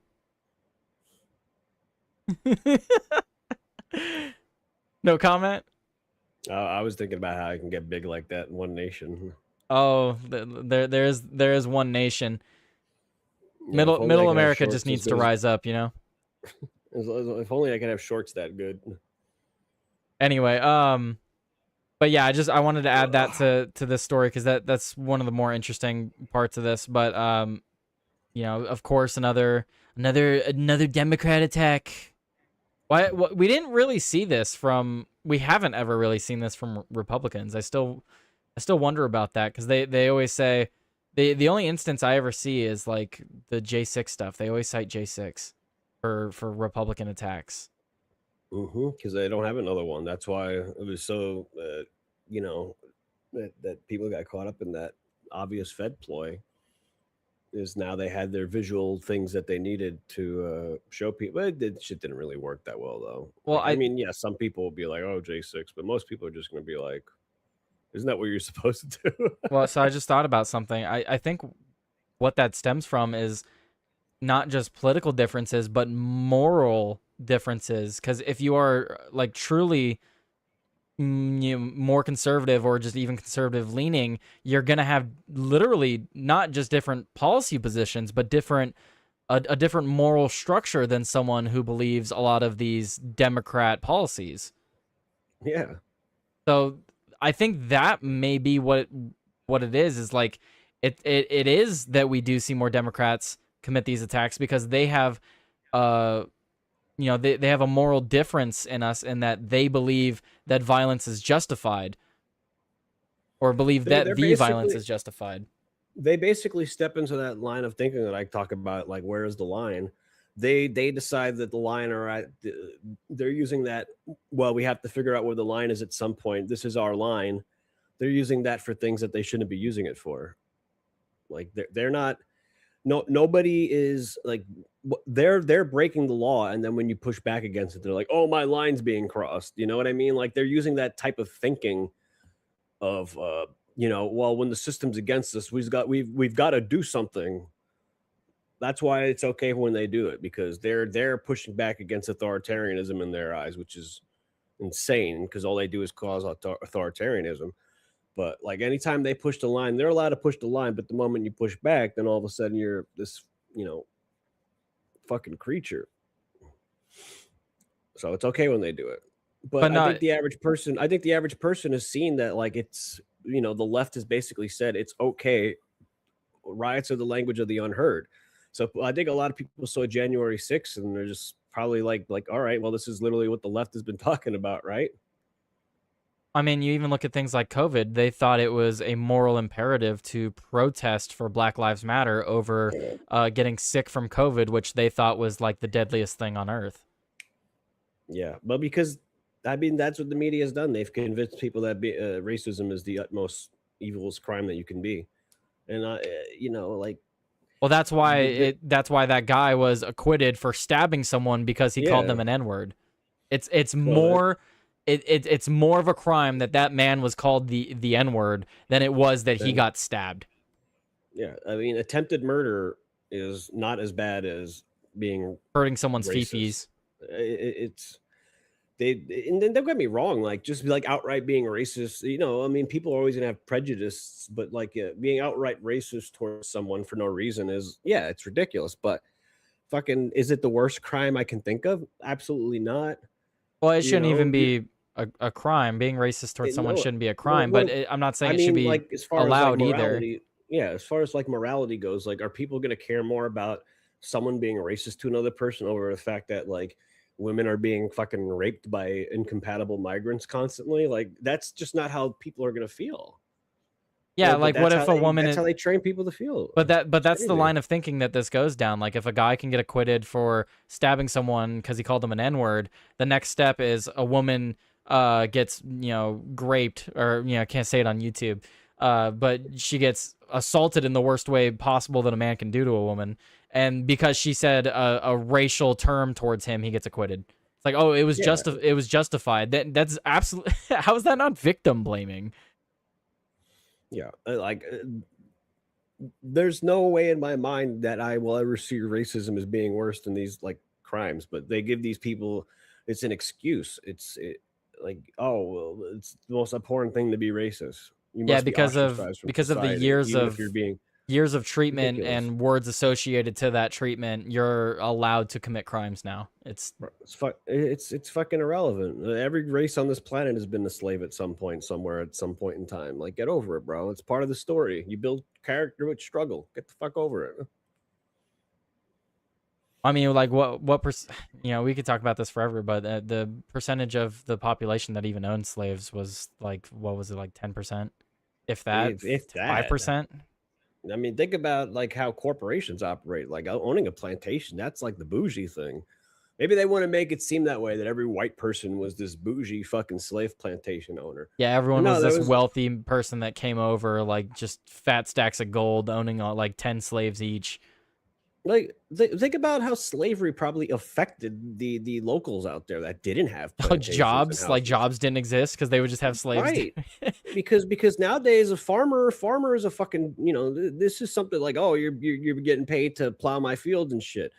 Like, they literally took up potential labor jobs that should exist and essentially just use it for slave labor. And like, these are the industries back then, the cotton industry, you know what I mean? Like, and you saw just years later, when slavery was outlawed, they started doing it again, except with the Chinese. Like, they're always going to look for the cheapest fucking labor thing. So like, you would think the common person back then was probably like, Jesus Christ, I can't do anything because it's all done with slavery.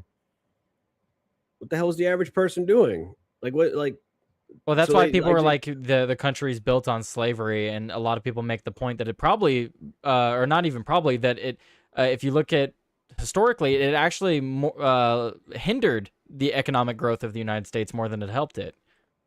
yeah, I mean, that's one of the undersellings of like the American prosperity is like, when they got rid of fucking slavery, other people are allowed to like do more shit.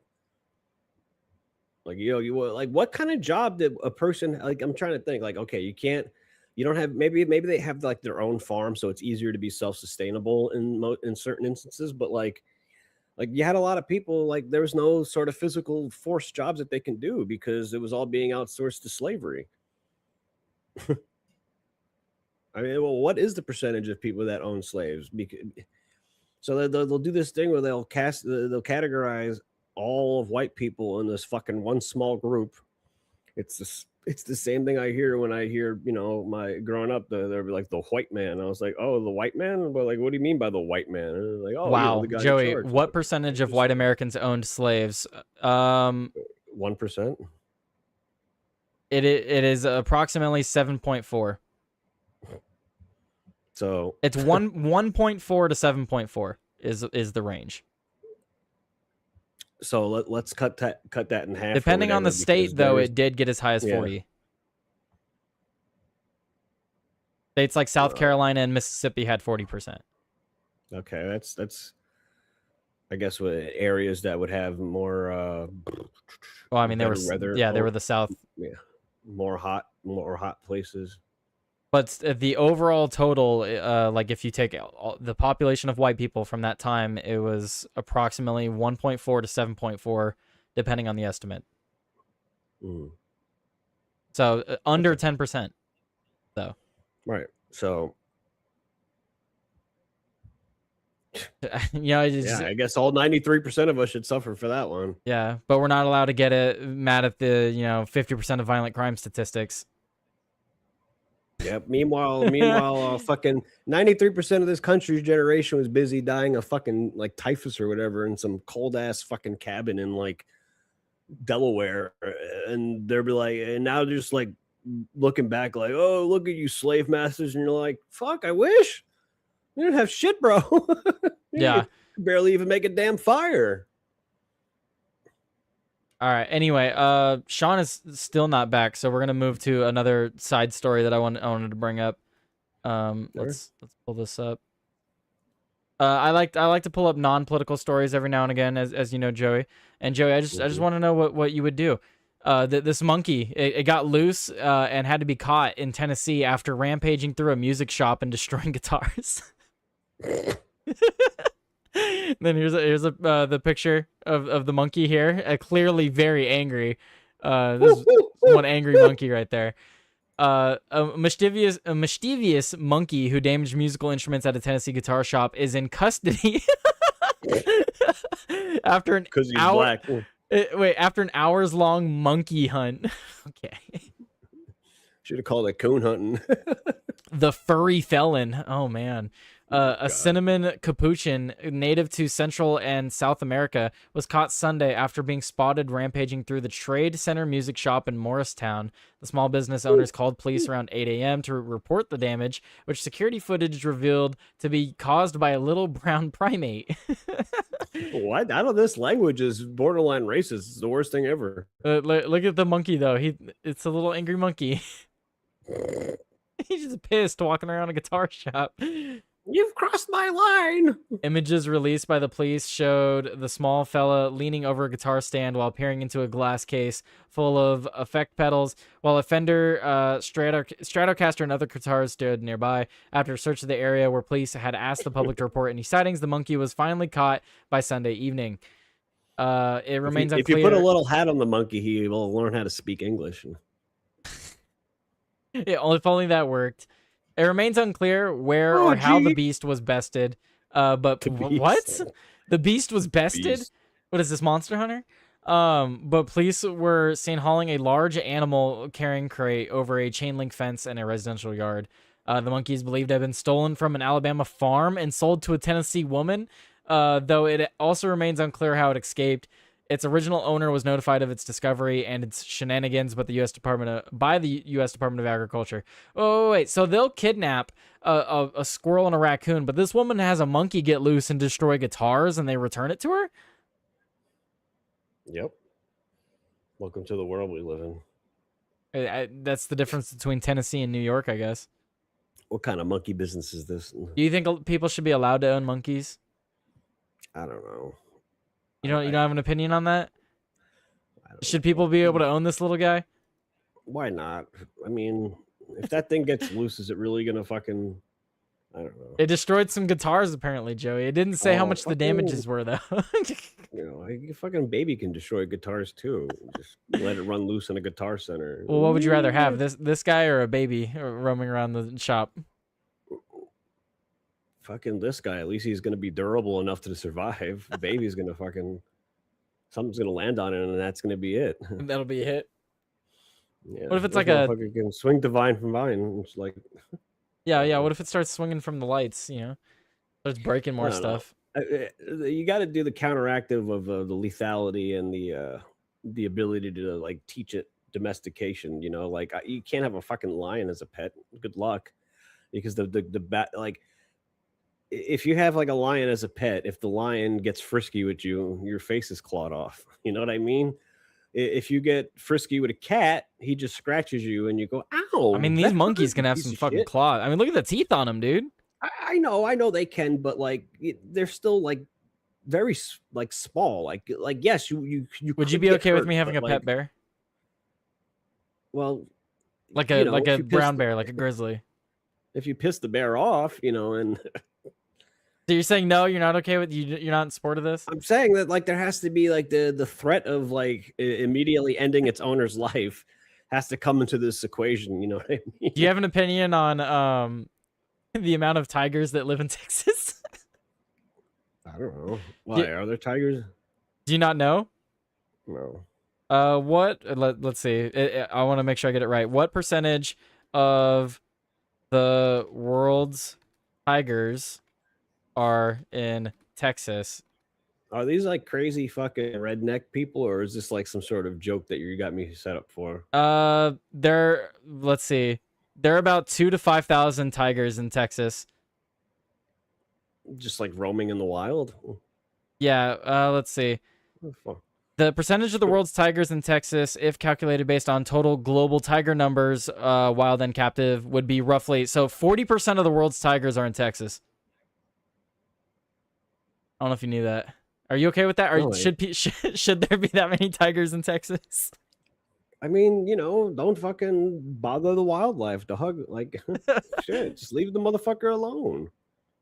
I don't know if I Like, did. uh, Did I tell you about the story? It was one of Tiger King's friends. He ended up getting mauled by the tigers last year.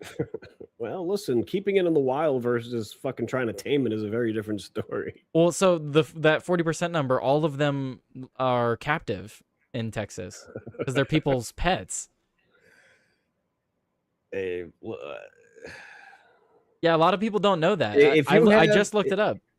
if you have the property to encase an animal, sure, but you know, I mean, what's gonna happen if they're encased? They're gonna maul them to death, and what? They're just gonna be chilling there, starving to death, or like, what's gonna like? How does this work? I don't know. I'm just trying I to get ass- your opinion, Joey. I assume there's other people on the compound, right? Like, it's probably not just one motherfucker that's just chilling with like 10 tigers or some shit. Like, hey, tigers, what's up? And he's got like a fish in his hand, and like 10 of these deadly creatures just come fucking sprinting full speed at his ass. Like, that'd make me shit my pants. Well, like, I don't know. I don't know how you feel about zoos because I used to love going to zoos, but I haven't gone in a very long time because, I've thought about it and you're just like staring at creatures in prison. Yeah, I don't really like going to zoo. You know, it's tough because you are, and like there are some of them where like giraffes where they're like out in the open, but like It's not that open though, you know what I mean? Like compared to the right, wild, you right. have you have massive continents that you can explore, but then you take them and you give them like 1,500 to like 3,000 square feet, If you had like a zoo that was like a whole ass like ecosystem area, and you basically just like drawing city lines around it, then that's different than like these glass enclosures and shit where the elephants can fucking shuffle back and forth, but they really can't like do anything. You know, like that's different. If they Well, they like had like a SeaWorld is whole extra sad. Like what you're talking about oh with yeah, sea life, SeaWorld's extra sad because like you think about it, the world is mostly ocean and that's where these creatures come from, and then you put them in these fucking tanks. yeah, that's I don't like that either. Like I said, if you were to like Sean, you're muted on OBS if you have a thoughts OBS on. We're talking about Video we were Ninja. talking about a monkey that was destroying stuff in a guitar shop, and it shifted to our opinions on zoos. Yeah, I got here right when you started talking about zoos. So I wasn't sure how we got there, but that's a good transition. I like it. I'm with you, Tyler. There's only one zoo that I've ever been to that in my current day, I can say that I like it. And it's actually you'd have to if you took the 5 up all the way and left California, right after you get to Oregon, there's a little town called Winston that has like a whole section of flat hills like fenced off with a bunch of different like almost wild roaming, but they're fenced in, but like it's huge, man. You drive through it, they tell you don't stop or the rhinos will charge you because they'll think you're threatening them. It's pretty cool. But anything smaller than that, like whales in a fish tank, like what are you doing? That fish tank's not big enough. Yeah, like I was reading an article last night, and I forget where it was, but this place had built a massive enclosure for tigers, but instead of caging the tigers for people to come see, they had a truck that they would drive people around caged, so the people Yeah, would be caged instead of the tigers. I thought it was an interesting concept. that's cool. Safari style. Yeah, yeah, but yeah. Anyway, Yeah, isn't that kind of like what they? Isn't that kind of what they do? And like they dive underwater and they have the cage around the person when the shark's roaming, and they're yeah, like waiting for when the. you're out in the wild, you can do the shark cage, shark tanks. They got Yeah, that's chum falling off the back of the truck. Oh man, no thanks. Yeah, I don't know if I'd ever do that. I'd rather go fish for a shark than go see one up close like that. I'll just fish it out. I guess the reason why they just don't leave them in the wild is I guess the idea is that they're conserving these animals and they don't want them to interact and like kill each other. Maybe. So like that Well, would be a case where I'm okay. See that's what I mean though, is like if these are gonna be animal prisons, then make them animal prisons. Like if there's a grizzly bear going around killing people or other grizzlies, yeah, put that bitch in a zoo. Maybe that's what Okay. the zoo. Maybe that's what it is then. The zoo. We just figured it out. The zoos are the state penitentiaries. They found the abnormal animals in the wild that are just causing havoc, and they take them and they put them in these fucking Make depressing them zoos. docile.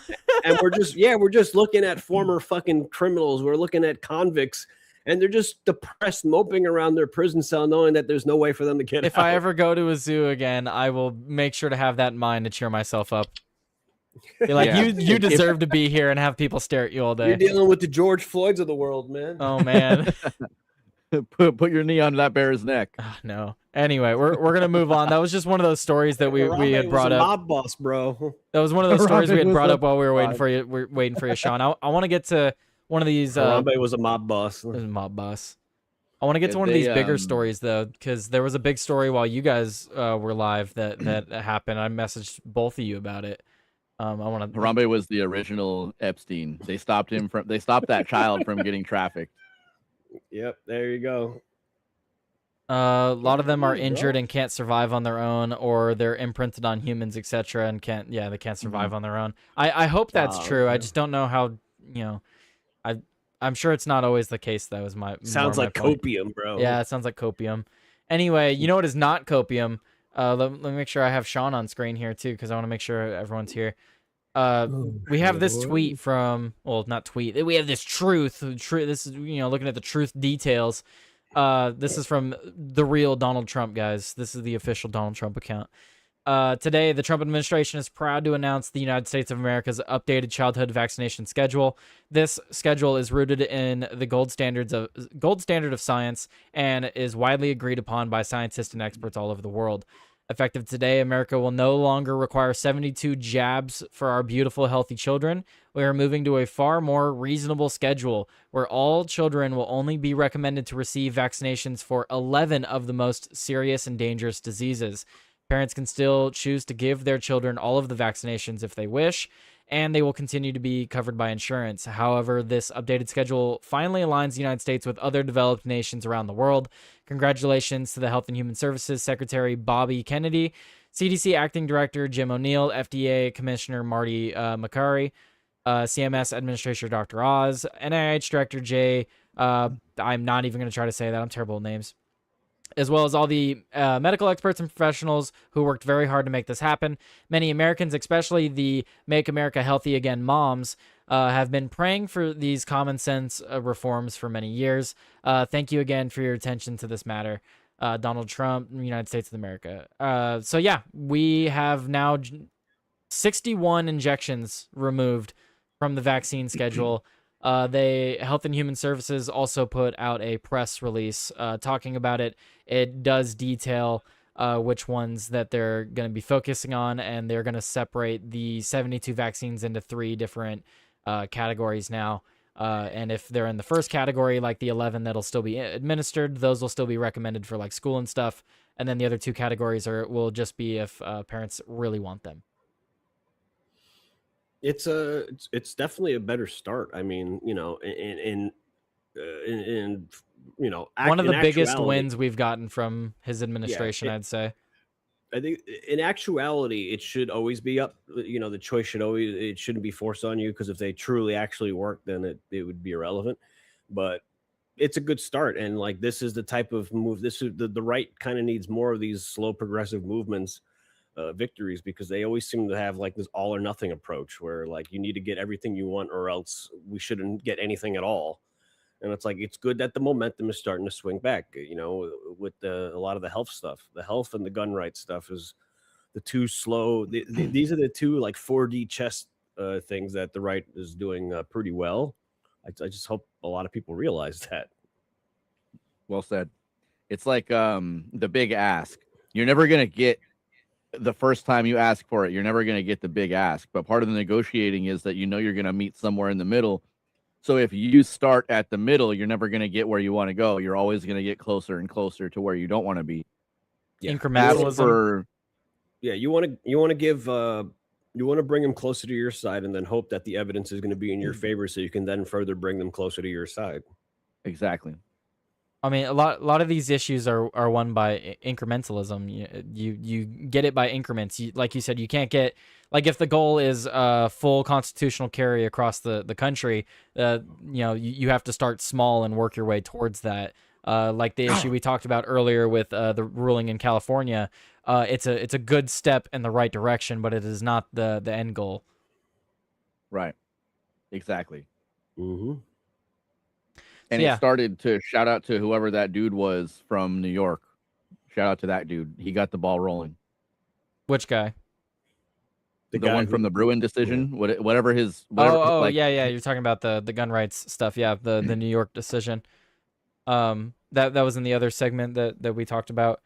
But regarding the vaccine stuff, this is a lot better. The only thing that I was considering though is what will happen if, like, let's say Democrats win the next presidential election and they reverse this, right? Like, would the children in school now need to go and receive 61 shots to attend school? Maybe. That would be ridiculous. I just wonder if that would wake up parents, because like I feel like, I haven't had a kid yet, but I can only imagine what that looks like when you're giving that to an infant. But if like you're taking your 5-year-old to go get 62 shots, That was tough for me because when my sister had her kid, she literally asked me, she's like, what should I do? And I didn't know what to say because like I don't want, just because I have my theories doesn't mean like it's proven. And a lot of times I'm like, we should at least be allowed to look at this to see. We have the circumstantial evidence where it looks like this might be the case, but you just don't know. So what I told her, essentially, what I thought what the best strategy was, is separate all the vaccines. If you don't have multiple things causing effects at the same time, perhaps any type of effect that happens, they could recover from it, get their wits about themselves and then go through the fucking rigmarole again, and it seemed to have worked. So, I'm very happy with that. But so yeah, instead of all at once, you told her to spread them out. Yeah, I said I think that I was like, do not let them fucking bully you into thinking that you can't do that. I was like, you legally are allowed to do that, so don't let them tell you you can't. Yeah, and they do try to bully you. They'll threaten to call CPS if you just refuse all of them. Like, you can still do it, and you can win that fight in the hospital. Right, but they were bullying my sister a little bit. She's an adult. She just turned 23 yesterday. It was her birthday, and she just went to the doctor recently. She just went to the doctor recently, and they put in her notes that she refused the flu shot. Mm-hmm. Yeah, they have to. That's ridiculous. Yep, it's ridiculous. And but I told my sister, I was like, because my sister could act very sassy, like I call her like a fucking Puerto Rican because that's how sassy she can get. I was like, so I said, make sure you display some of that sassiness because that stuff intimidates normal people. I was like, you have to fucking tense their butt cheeks, you know what I mean? Get all fucking nasty and shit. Like a pinworm. Yeah, well, she listened. Very smart. And what one of the best things about the way they did this too is like it's gonna be really hard for Democrats to argue against this because as it says here, all vaccines that are currently recommended by the CDC will remain covered by insurance without cost sharing. No family will lose access. This framework empowers parents and physicians to make individualized decisions based on risk while maintaining strong protection against serious disease. So the way in which they did this, you absolutely can go get these things, and it's not going to be like you have to pay an additional charge. That it'll still be covered under insurance and stuff like that. So the way they did it is literally, here you go. Here's more individual choice. And now we're gonna have two groups of people, assuming this doesn't get overturned in the next, with the next Next 5 administration. years. Yeah, Yeah. assuming it doesn't get overturned, we're gonna have a distinctly different group of children in 25 years.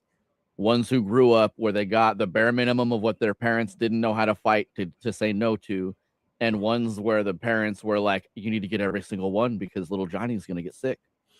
That's another element to talk about with Gen Z and Gen Alpha, though, because they felt the bare brunt of this vaccine schedule. Because in They even Sean, got for you COVID and when they my were young. The COVID yeah, shots. Sean, for you and my, you're a bit older than me, but like for our age groups, like the vaccine schedule was not as intense as it became just 10, 12 years later. So, uh, Yeah. that's something to talk about when you consider all these quote issues that Gen Z has and Gen Alpha has. It's like, could that Mhm. be because of this? We don't know for sure, but it'd be nice if we can fucking investigate it. Yeah. And it like I don't know. I don't even know. Like I grew up in a small town, so I don't even know that my area was properly enforcing it. You know what I mean? I don't think I got a lot of those shots. Like I knew she used to be a door lady in my building. She's like, yeah, I just lied on all my forms and said my kids got vaccinated. Like her kids aren't vaccinated at all. I was like, damn, that's kind of based. Right. And they had like local records, but until somebody showed up to compare your school records with your hospital records, nobody knew. And like Yeah, I was born over in your neck of the woods, bro. I was born in New York. I just, my mom moved to Washington, Oregon area when I was 2, and I grew up on the West Coast ever since. yeah. You're So like Tupac good luck then. finding my yeah, bro. Like good luck finding my documents from my birth records. Like my doctor got sued and fucking almost lost his license not long after I was born. Right. So So imagine how many doctors in certain areas of the state or certain neighborhoods are like that. It's interesting how many people yeah, could just like they got like a friend that happens to be a doctor and they're like, did you do this? Yeah, I did it. Yeah, this just goes back to what I've been saying though. RFK has been the biggest win of the Trump administration. Oh, definitely. It's I mean, there was a reason why, and you weren't in the Discord then, Tyler, but there was a reason why at first, based off of Donald Trump back in like Dr. Oz and shit, based off some of that shit, like I kind of wanted Bobby Kennedy to just like make bigger headways because I was just like, he's actually talking about issues that I think are extremely important that neither side gives a fuck about. Let's be honest, Mhm. Donald Trump wasn't talking about this shit until Bobby Kennedy pushed him forward to talk about this stuff. So I was just like, I kind of want him to fucking win the presidency. And then people were like, oh, but he's bad on X, Y, and Z. I'm like, yeah, but you know what? They're all fucking bad on X, Y, and Z. So I want the Sure. person who's actually passionate about making America healthy. yeah. If RFK Jr. Makes another presidential bid, depending on the outlook at things, I wouldn't be entirely upset to see how he does. Considering everything. Right. And I know a lot of people are gonna show the statements he said about gun rights, and those are very, very fair things to look at. But he's also clarified multiple times that before he does anything as far as pushing legislation about gun stuff, he wants to look at the studies on SSRIs and see if that's what's affecting the increase in some of this behavior that people use Well, guns for. and I'm sure he's looking into that now. I mean, it even says here that the reason they've taken a year to make this decision is because they were going off the gold standard of science, including they basically went back through all the randomized trials and long-term Yep. studies, and they went back through them, and that's how they made this decision. So he's going, but if he is going to make a decision like that, hopefully he does his research, and that's what I've told people in my family as well, because they were very concerned about him removing vaccines and like making them unavailable to people. And I told my family that if he is going to do that, he's going to do as much research as possible before he makes the decision. Good. how it should have been from the beginning instead of How you're actually like supposed to do things, right? Dude, in little. the same. Go ahead. Sorry, no, I was gonna say little girls don't need the Gardasil shot. Like, we don't need to be taking Right. hepatitis fucking shots. Like, Right. why are kids taking sexually active fucking shots? What? Because their parents might fucking have it? Okay, then if somebody's fucking parent has it, then give them the shot. Yeah. If your Yeah. parent doesn't fucking have it, you don't need to be. What are we like preparing the kids for when they get kidnapped by fucking Epstein? Right. We don't want them to be tainted. Right. It's like they might be molested or raped at some point in the future, and therefore we need to give them every shot that would protect them from what could happen if that happened, instead of just let's hang the pedophiles. Like, what? Well, Come let's on. be real here, Sean. The people making a lot of the top decisions are people that would be doing that. So I still stand by my statement, but I agree with you. of course they want the vaccine for these kids because they know what happens to some of these kids. Yeah. And instead of like I was talking when you were telling me about this originally, I was bringing up the 1985 National Childhood Vaccine Injury Act, 85, 86, I forget. Basically the pharmaceutical industries were getting sued for their because parents were noticing that their kids were injured so much by vaccines and the pharmaceutical industries, they were losing the lawsuits, and they were like, we keep having to pay out so much money that we have to do something. So they petitioned Congress to have it declared basically inherently unsafe, where nothing that you do will make it properly safe. So you can just kind of, keep it where it is and keep it and maximize for efficacy instead of maximizing for safety.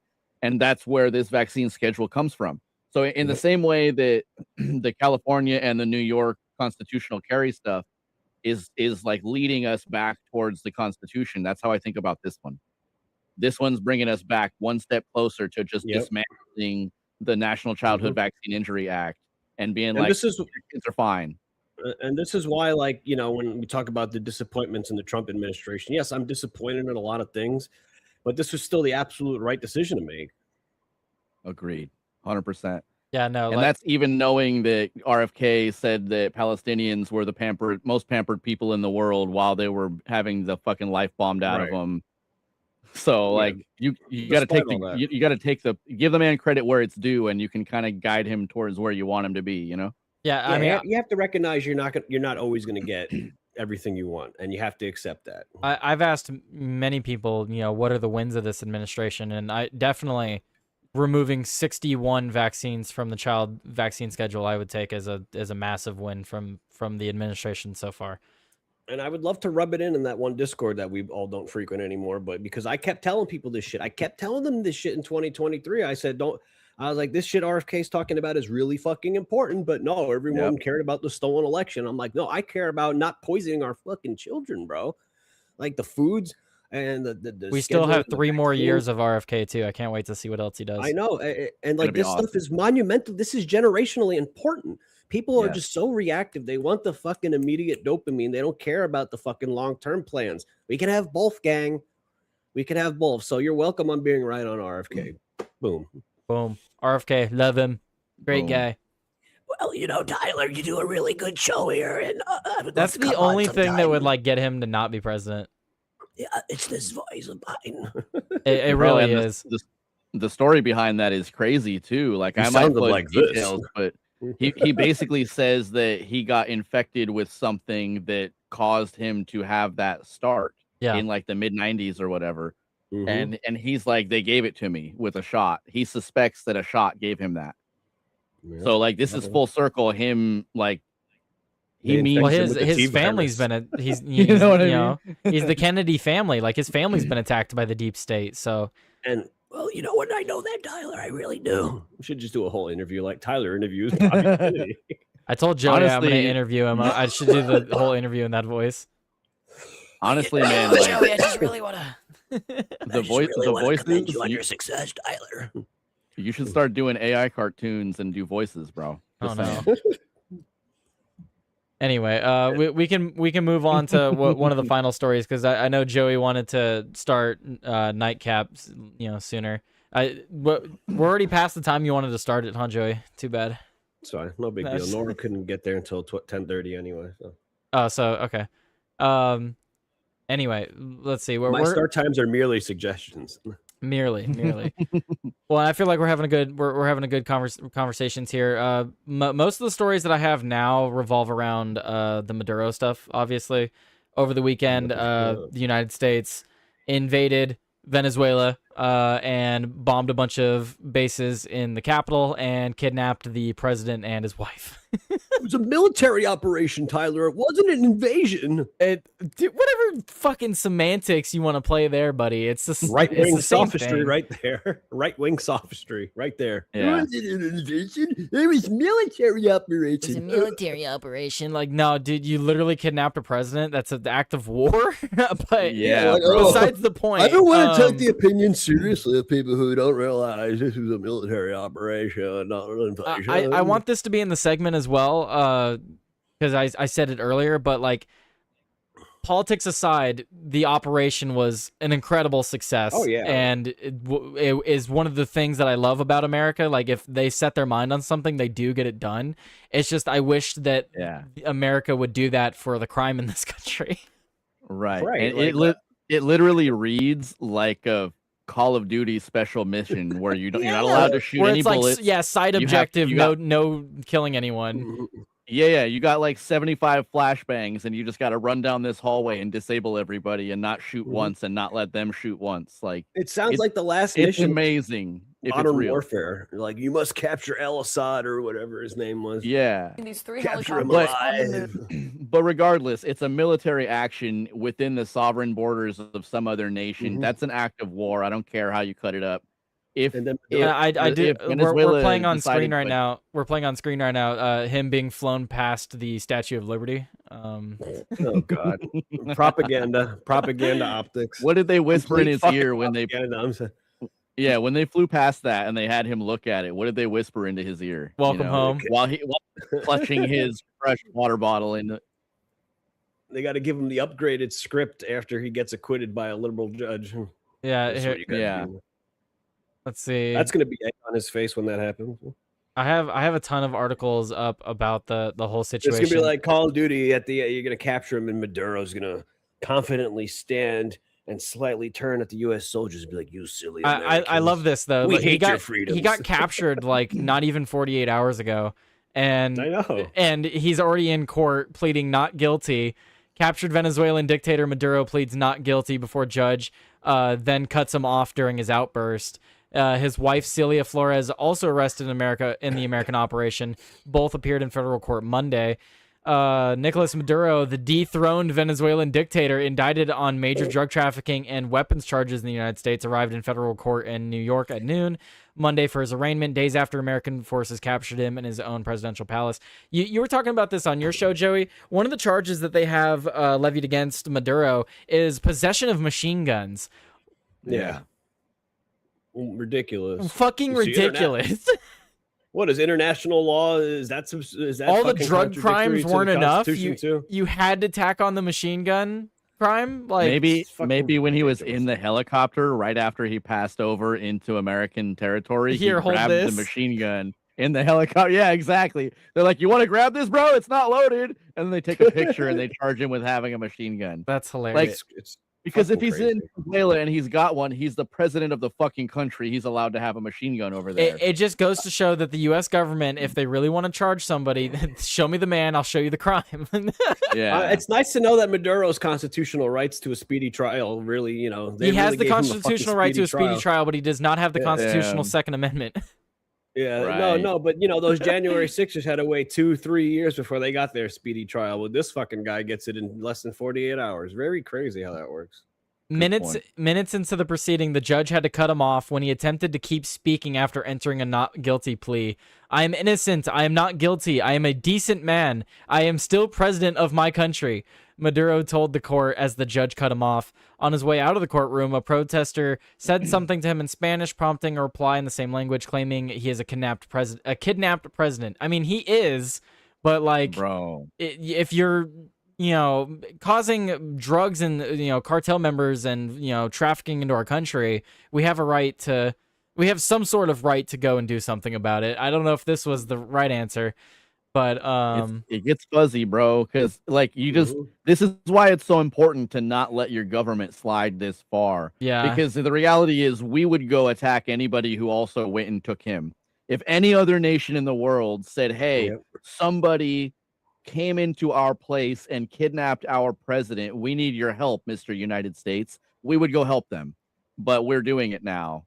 It's so wild. How about this one? How about this angle though, Tyler? And I know you appreciate accurate news as much as the next guy. How about all these fucking accounts, all these cheerleaders sharing literally fake footage and categorizing it as Venezuela celebrating in the streets? Meanwhile, they show images of fucking people at a town square center in Argentina. They show footage from 18 months ago. Everyone is Right. fucking doing this. Everyone's showing fake footage of Venezuela celebrating, and it's stupid to do anyway.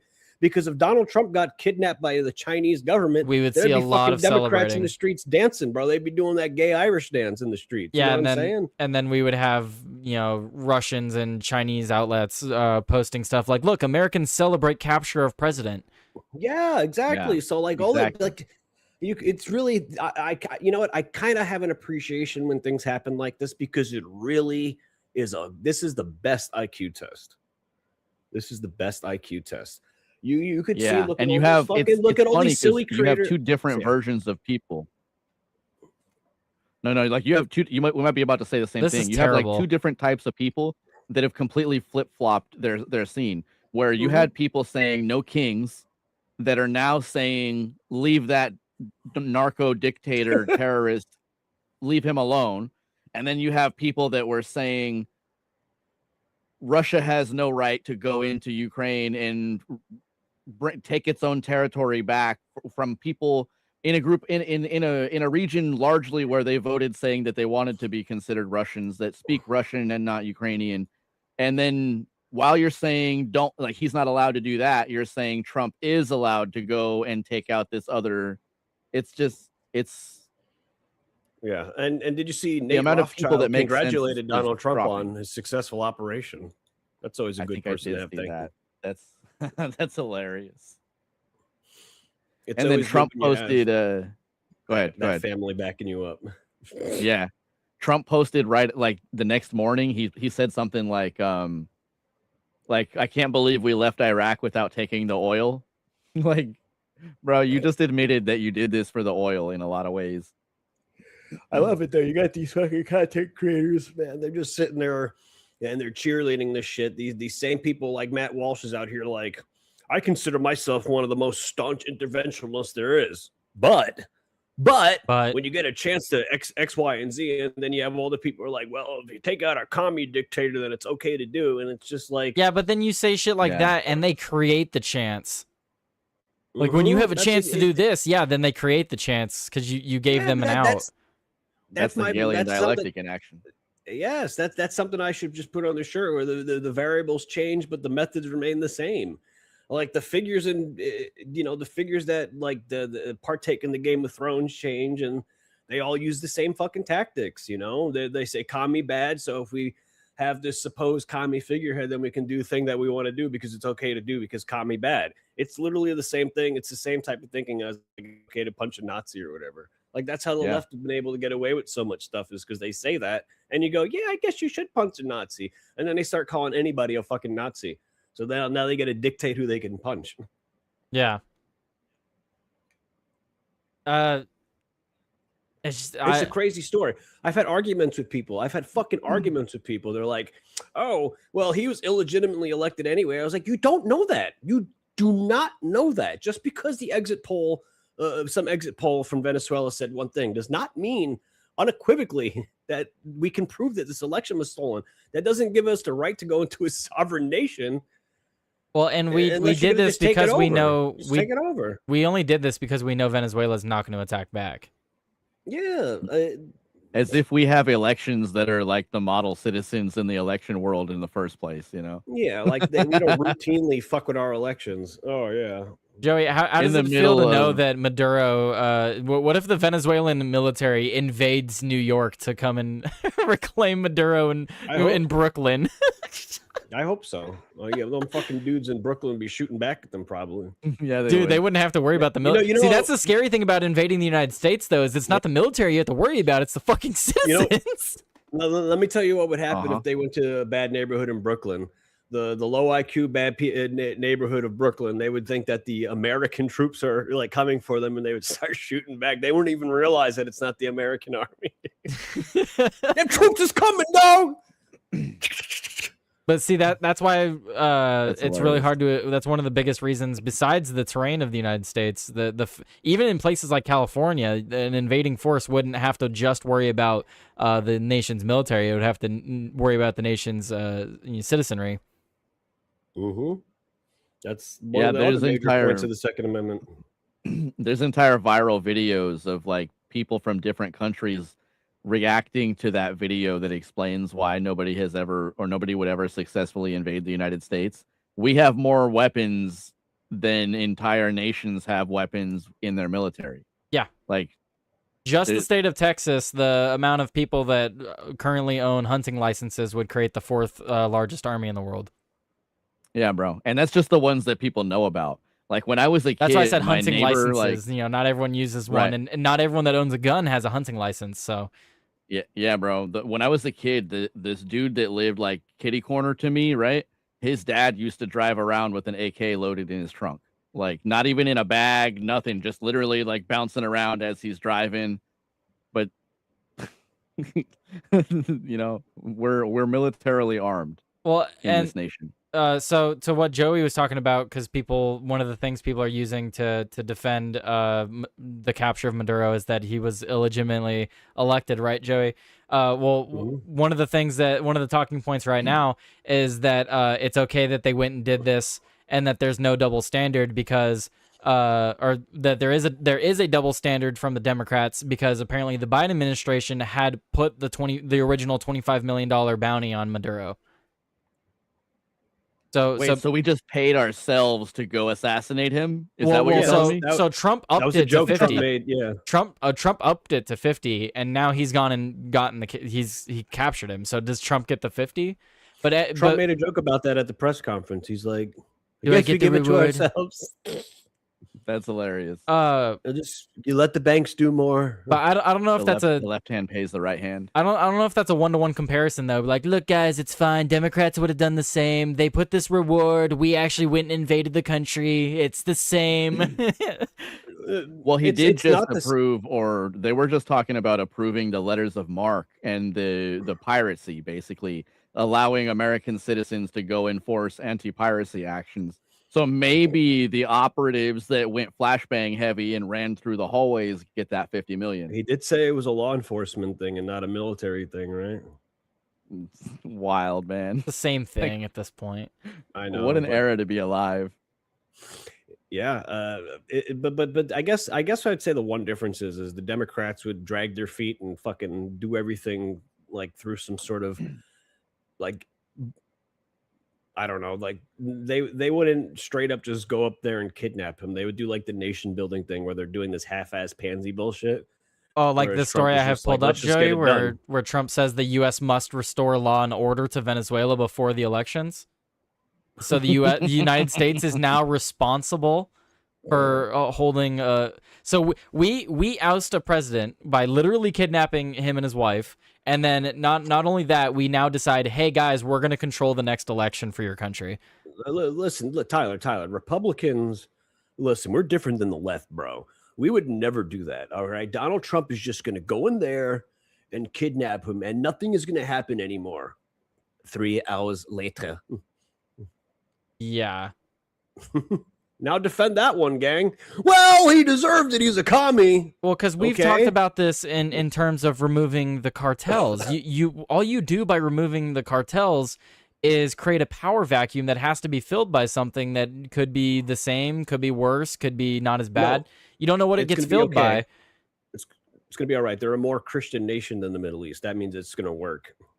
Because And that's they have what they lots do. of That's what the oil. United States exports. That's what the United, right, Sean? The United States definitely exports Christian values in 2026, don't they? That's what they Oh, export. yeah. I'm just exactly. saying we're sliding known for these sliding days. into the new year with a bang. Like, Yeah.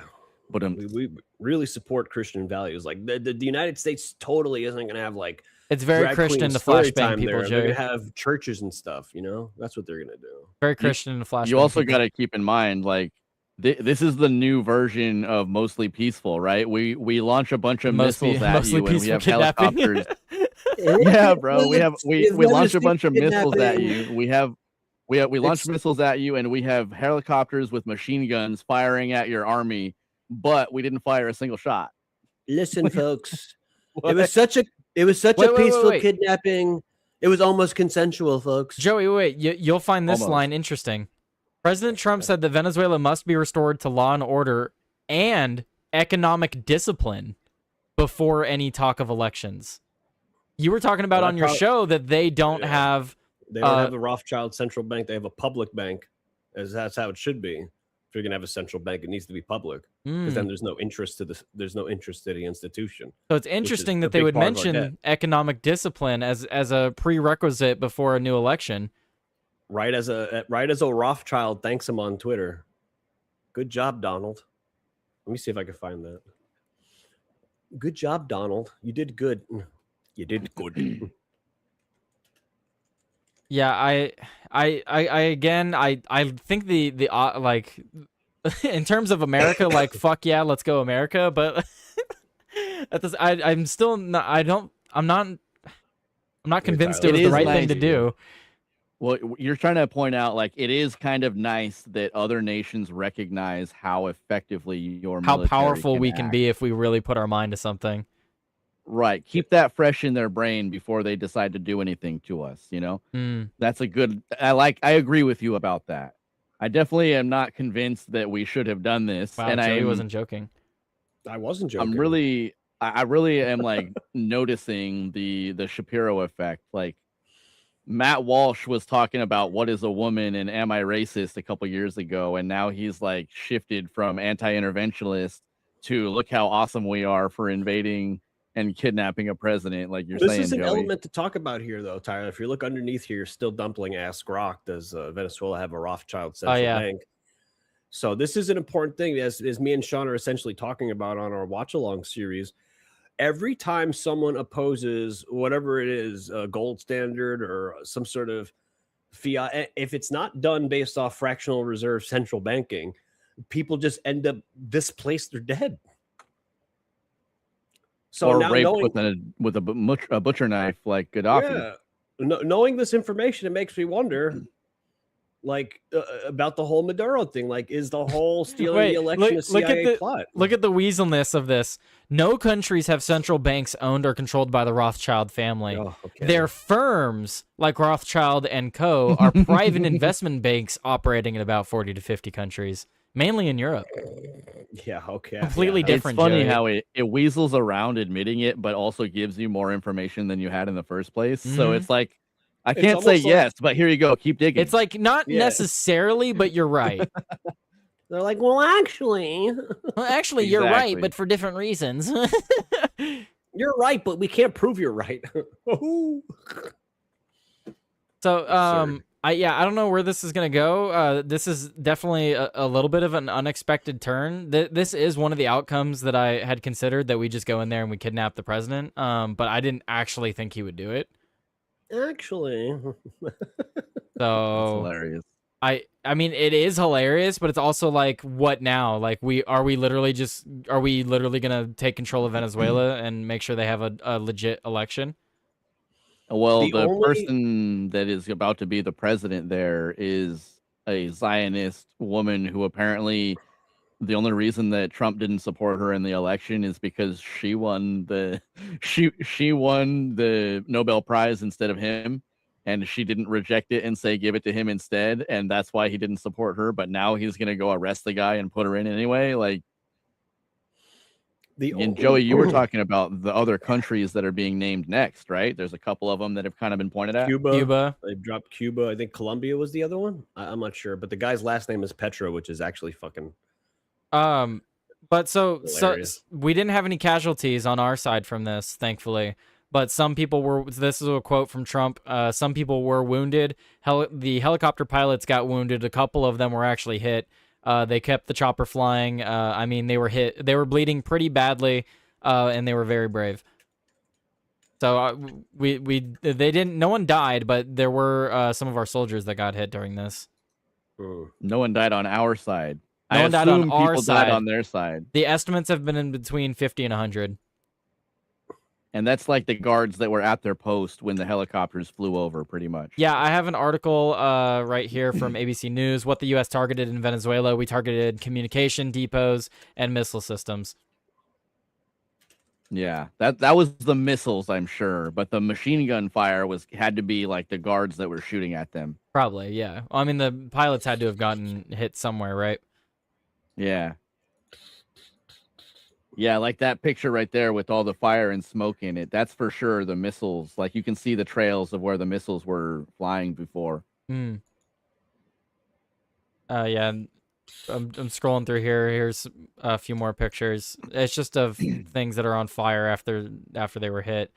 And then the military in the country did panic a little bit in the area, obviously, because there's explosions and shit going on. Nick Sorter, he posted a video of like people all like trying to flee and causing traffic jams and shit.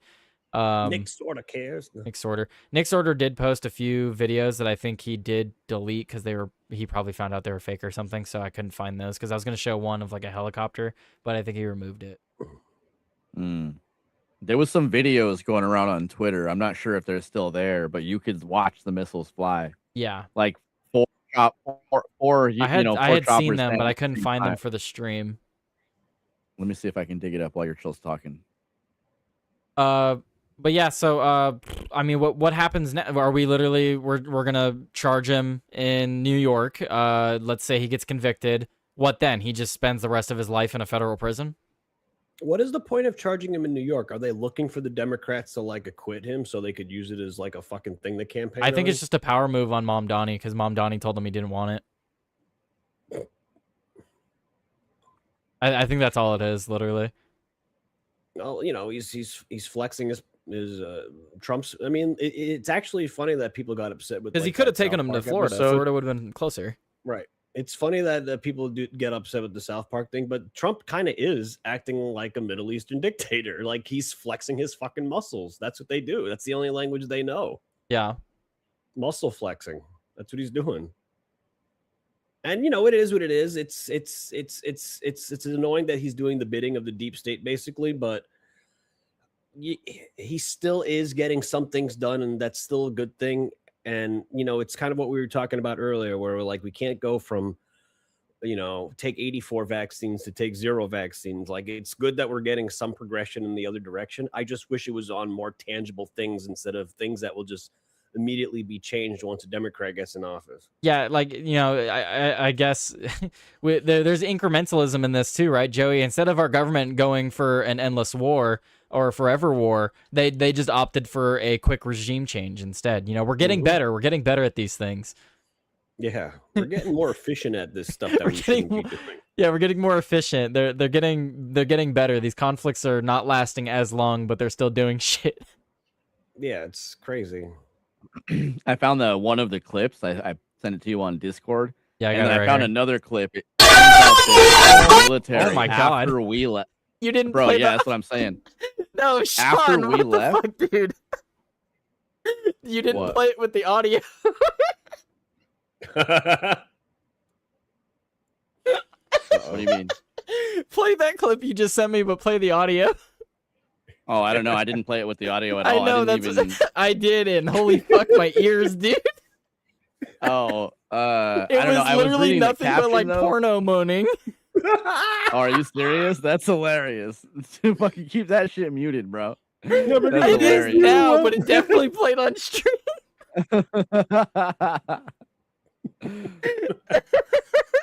Yeah, it just is signifying how much Venezuela is getting fucked in the ass by Oh. America. Fuck yeah. God damn it.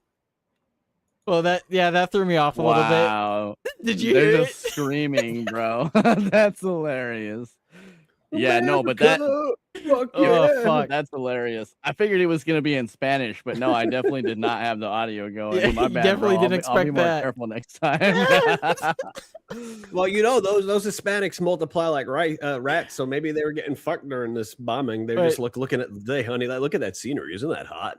Yeah. Oh, fuck Maduro. No, Joey, go listen to that. I just sent it on Discord. You can play it for yourself because I didn't It's have the audio for you. hilarious. I clicked it and immediately that started playing. Well, that was not part of the plan. It's so Anyway. loud too when it started playing. I couldn't even hear you guys talking. It just took over. Dude, that threw me off so bad. So there's another video that apparently, like, after our troops left, after our helicopters left, their military for the next 30 minutes was shooting bullets straight up into the sky, just paranoid, like, where are they? They're coming back. Holy shit. They must not have known that Maduro was gone. Take your Oh, Maduro probably not for vaccine. another like 20, 30 minutes. Holy shit. Incredible. My bad, bro. No, that was hilarious. John was just so into it, he didn't even hear the moaning. No, that Dude, threw I me off didn't so even- bad. I searched and I'm scrolling Twitter and it's just auto playing videos, and they're all muted. So You're like, I did here's not one. Fucking know. Damn it. Well, now I can't trust videos from Sean. I'm gonna have to pre-screen them now. Well, Yeah, you I'll bet I'm pre-screened it more- anyway. I kind of did. You caught it quick. You screened it in real time. I was watching it before I switched to it, and then I clicked it to full screen it, and the audio turned on. People are like, why is Tyler watching porn on stream? No, it'll be Oh, fishy and is blaring in his headphones. Oh wait, no, he doesn't work today. You're like, what the heck? Why did I hear that porn? That's amazing. Anyway, Not final fishy. thoughts on President Maduro being kidnapped, and the United States flexing its muscles on another country. Final thoughts? I only wish Donald Trump would do this to Hillary Clinton. Yeah. Yeah, why can't we go after Or wannabe this guy right dictators like here. Clinton? Yeah, maybe you should go after another dictator and Benjamin Netanyahu. Then he'd really earn And my Fauci. respect. Dude, if we did an operation in Israel for Netanyahu to bring him to the UN, Yeah, like Donald Trump just has a press conference at 9. It's just a secret press conference, and Netanyahu's like behind a fucking cage, like he's in a caged animal. I took the punches for as long as I could, baby, but I've always had this, some would say, 5D chess move. I've read the Talmud. they all said I was pro-Israel. You can't get those kind of yells without 5Ds, bro. Listen, folks, keep your friends close, okay, and your enemies closer. Joey, are you going to be starting Nightcap after this? Yeah. Yeah. All right. Well, you wanna do your shout outs? You can go start that up. I'll write out to you. Hey, man. Yo, it's Joey Cannoli in his house. You could join me here on Nightcap. Here's the link. It's right there. If you want to click on it, I'll probably play another metal song just for Fishy. Well, there you go. So Joey will be live right after this. We'll write out to him. Thank you to the Cannoli for being on today. Appreciated. We went for we almost went for 3 hours today, Sean. Yeah, it's been a long day of streaming for me. I joined Joey at 1 and I haven't stopped since, pretty much, aside from that 10 minutes where I went to go eat. Damn, brother. Yeah, I wanted to do a long show today because there was so much news, and I've just been working a lot lately, so I wanted to make sure I gave a good show for everybody, because I know a lot of people were wondering where the show's been at. Everyone's like, why the fuck has Tyler just been playing video games? And it's like, sorry guys, I've been busy. I haven't had time to look at all this doom and gloom shit. And that's a lot of what it is too. Like, the news is crazy right now. A lot of stuff that's happening doesn't make sense. It's like people claiming that they're defending the Constitution while doing things that are against the Constitution, and people saying that they hate the Constitution while doing things that support the Constitution. I'm just loving on the flag that you got in your background now with your new setup, whatever. You must have moved somehow or like highlighted that, or maybe I just was staring at I got your it for beautiful Christmas, face and didn't actually. notice it before. Oh, okay, perfect. Yeah, Yeah, I that moved thing's the cool. camera back over to my other monitor, so now it's no longer coming at me at an angle. And right behind me is the flag, right? And it wasn't even intentional. It just got placed like that, perfect first try. So It's meant to be. it was meant to be, and I love it. My favorite color, my favorite flag. So yeah, it looks great. But anyway, Yeah. So I don't blame you. I haven't been doing like it's hard to keep up with the news. It not because there's, even so much of it necessarily, but because like the story is changing back and forth so fast. And like, which does the stuff have I read enough yet to realize that it's always a lie, or do I need another story, or like where's the flip moment? It's hard to keep track of that shit, man. well, But and like one you thing do a I pretty think good about job is of it, and like, I like the way that you put the stories together. So I'm glad you came back with this, and well, thanks for inviting me on. and thank you. I really appreciate that. And one of the things I often think about when talking about discussing stories is like, am I going to add something to the story, or am I doing it just to cover it because other people are covering it? You know what I mean? So like Yeah. I try to only cover stories where like I feel like I'm actually adding something. Like there's been plenty of days where there's stories that other people are talking about, and it's like I don't have anything to add to that. Go watch someone else who's already talked about it. 100%. But Speaking of covering things, did I tell you, was that on here or was that on Joey's thing where I mentioned that new Grok trend where people are like saying Grok put him in a bikini kind of shit? it's Yeah, so I haven't heard that yet. there's a new trend on Twitter. Just I'll we'll peace out or whatever, and you can say your thing, and I'll get out of your way. But there's a new thing on Twitter going around where Grok is apparently so good that if you put in a full body picture, people are now commenting on it at Grok put him in a bikini. Some girls have decided to be extra slutty about it and say like, "Oh, you don't need to worry about me being in a bikini. I'm already in one. You don't need Grok for that." And then some other girls are saying, "Grok put me in a bikini." And then now there's a new trend. I'm about to send you the link now. This is my first time getting it to work properly. There's a new trend of girls who are posting slutty pictures online and people commenting on at Grok. She must have had bad parenting and a poor father figure. Please put her Put her into in her something nun outfit. respectable. Yeah, yeah. Nice. Like girls posting themselves in bikinis are now being auto filtered and put into proper clothing by AI, and it's glorious. I'm loving it. Grok put me in a bikini. Grok put her in a nun's habit. That's Yeah. funny. I've Well, tried that twice now, and it's only worked once. So help the trend grow. well, I'm glad that Grok is actually getting better because the image creation for Grok was pretty doo doo for a while. It's pretty crazy now. One woman actually said that she put a picture of herself when she was 3 years old into Grok, and Grok in a private chat put a bikini on her. Grok is doing stuff that it shouldn't be allowed to do. It's kind of gross, but That's a you weird know, one. Yeah, that's yeah, gross. yeah. Well, Such is yeah, the well, world I right mean, that's one of the now. scary things about AI, though, is that the way people will use it to, manipulate things. Hmm.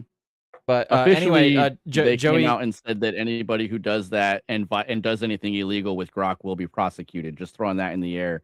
Don't get any ideas if any weirdo finds that clip. right? But anyway, shout out to Sean for coming on today. Sean, you want to shout anything out? Final thoughts? Anything? Go right ahead, and then we'll do the sign off here right out to Joey. Yeah, I'm doing a show tomorrow, playing Chrono Trigger, working my way through it. Game of RPG of all time. IGN voted in a month or so ago. Come check it out. Oh yeah! Have fun, guys. All right. Thank you, Sean. All right, guys. So I hope you guys enjoyed the show today. We're gonna rate out to Joey Cannoli. He's doing an early nightcap tonight. I will be back. Should be back in the morning. I do work the next few days, but it's later in the day, so I can do my morning shows. So I will be back in the morning for the rest of the week. The schedule may need to change going forward. I might have to start doing Sunday shows. And then, the rest of the week, I might do a show here and there. We'll see how things are. The way it is with work right now, I don't have like a super consistent schedule, and I don't get my schedule until like a week out.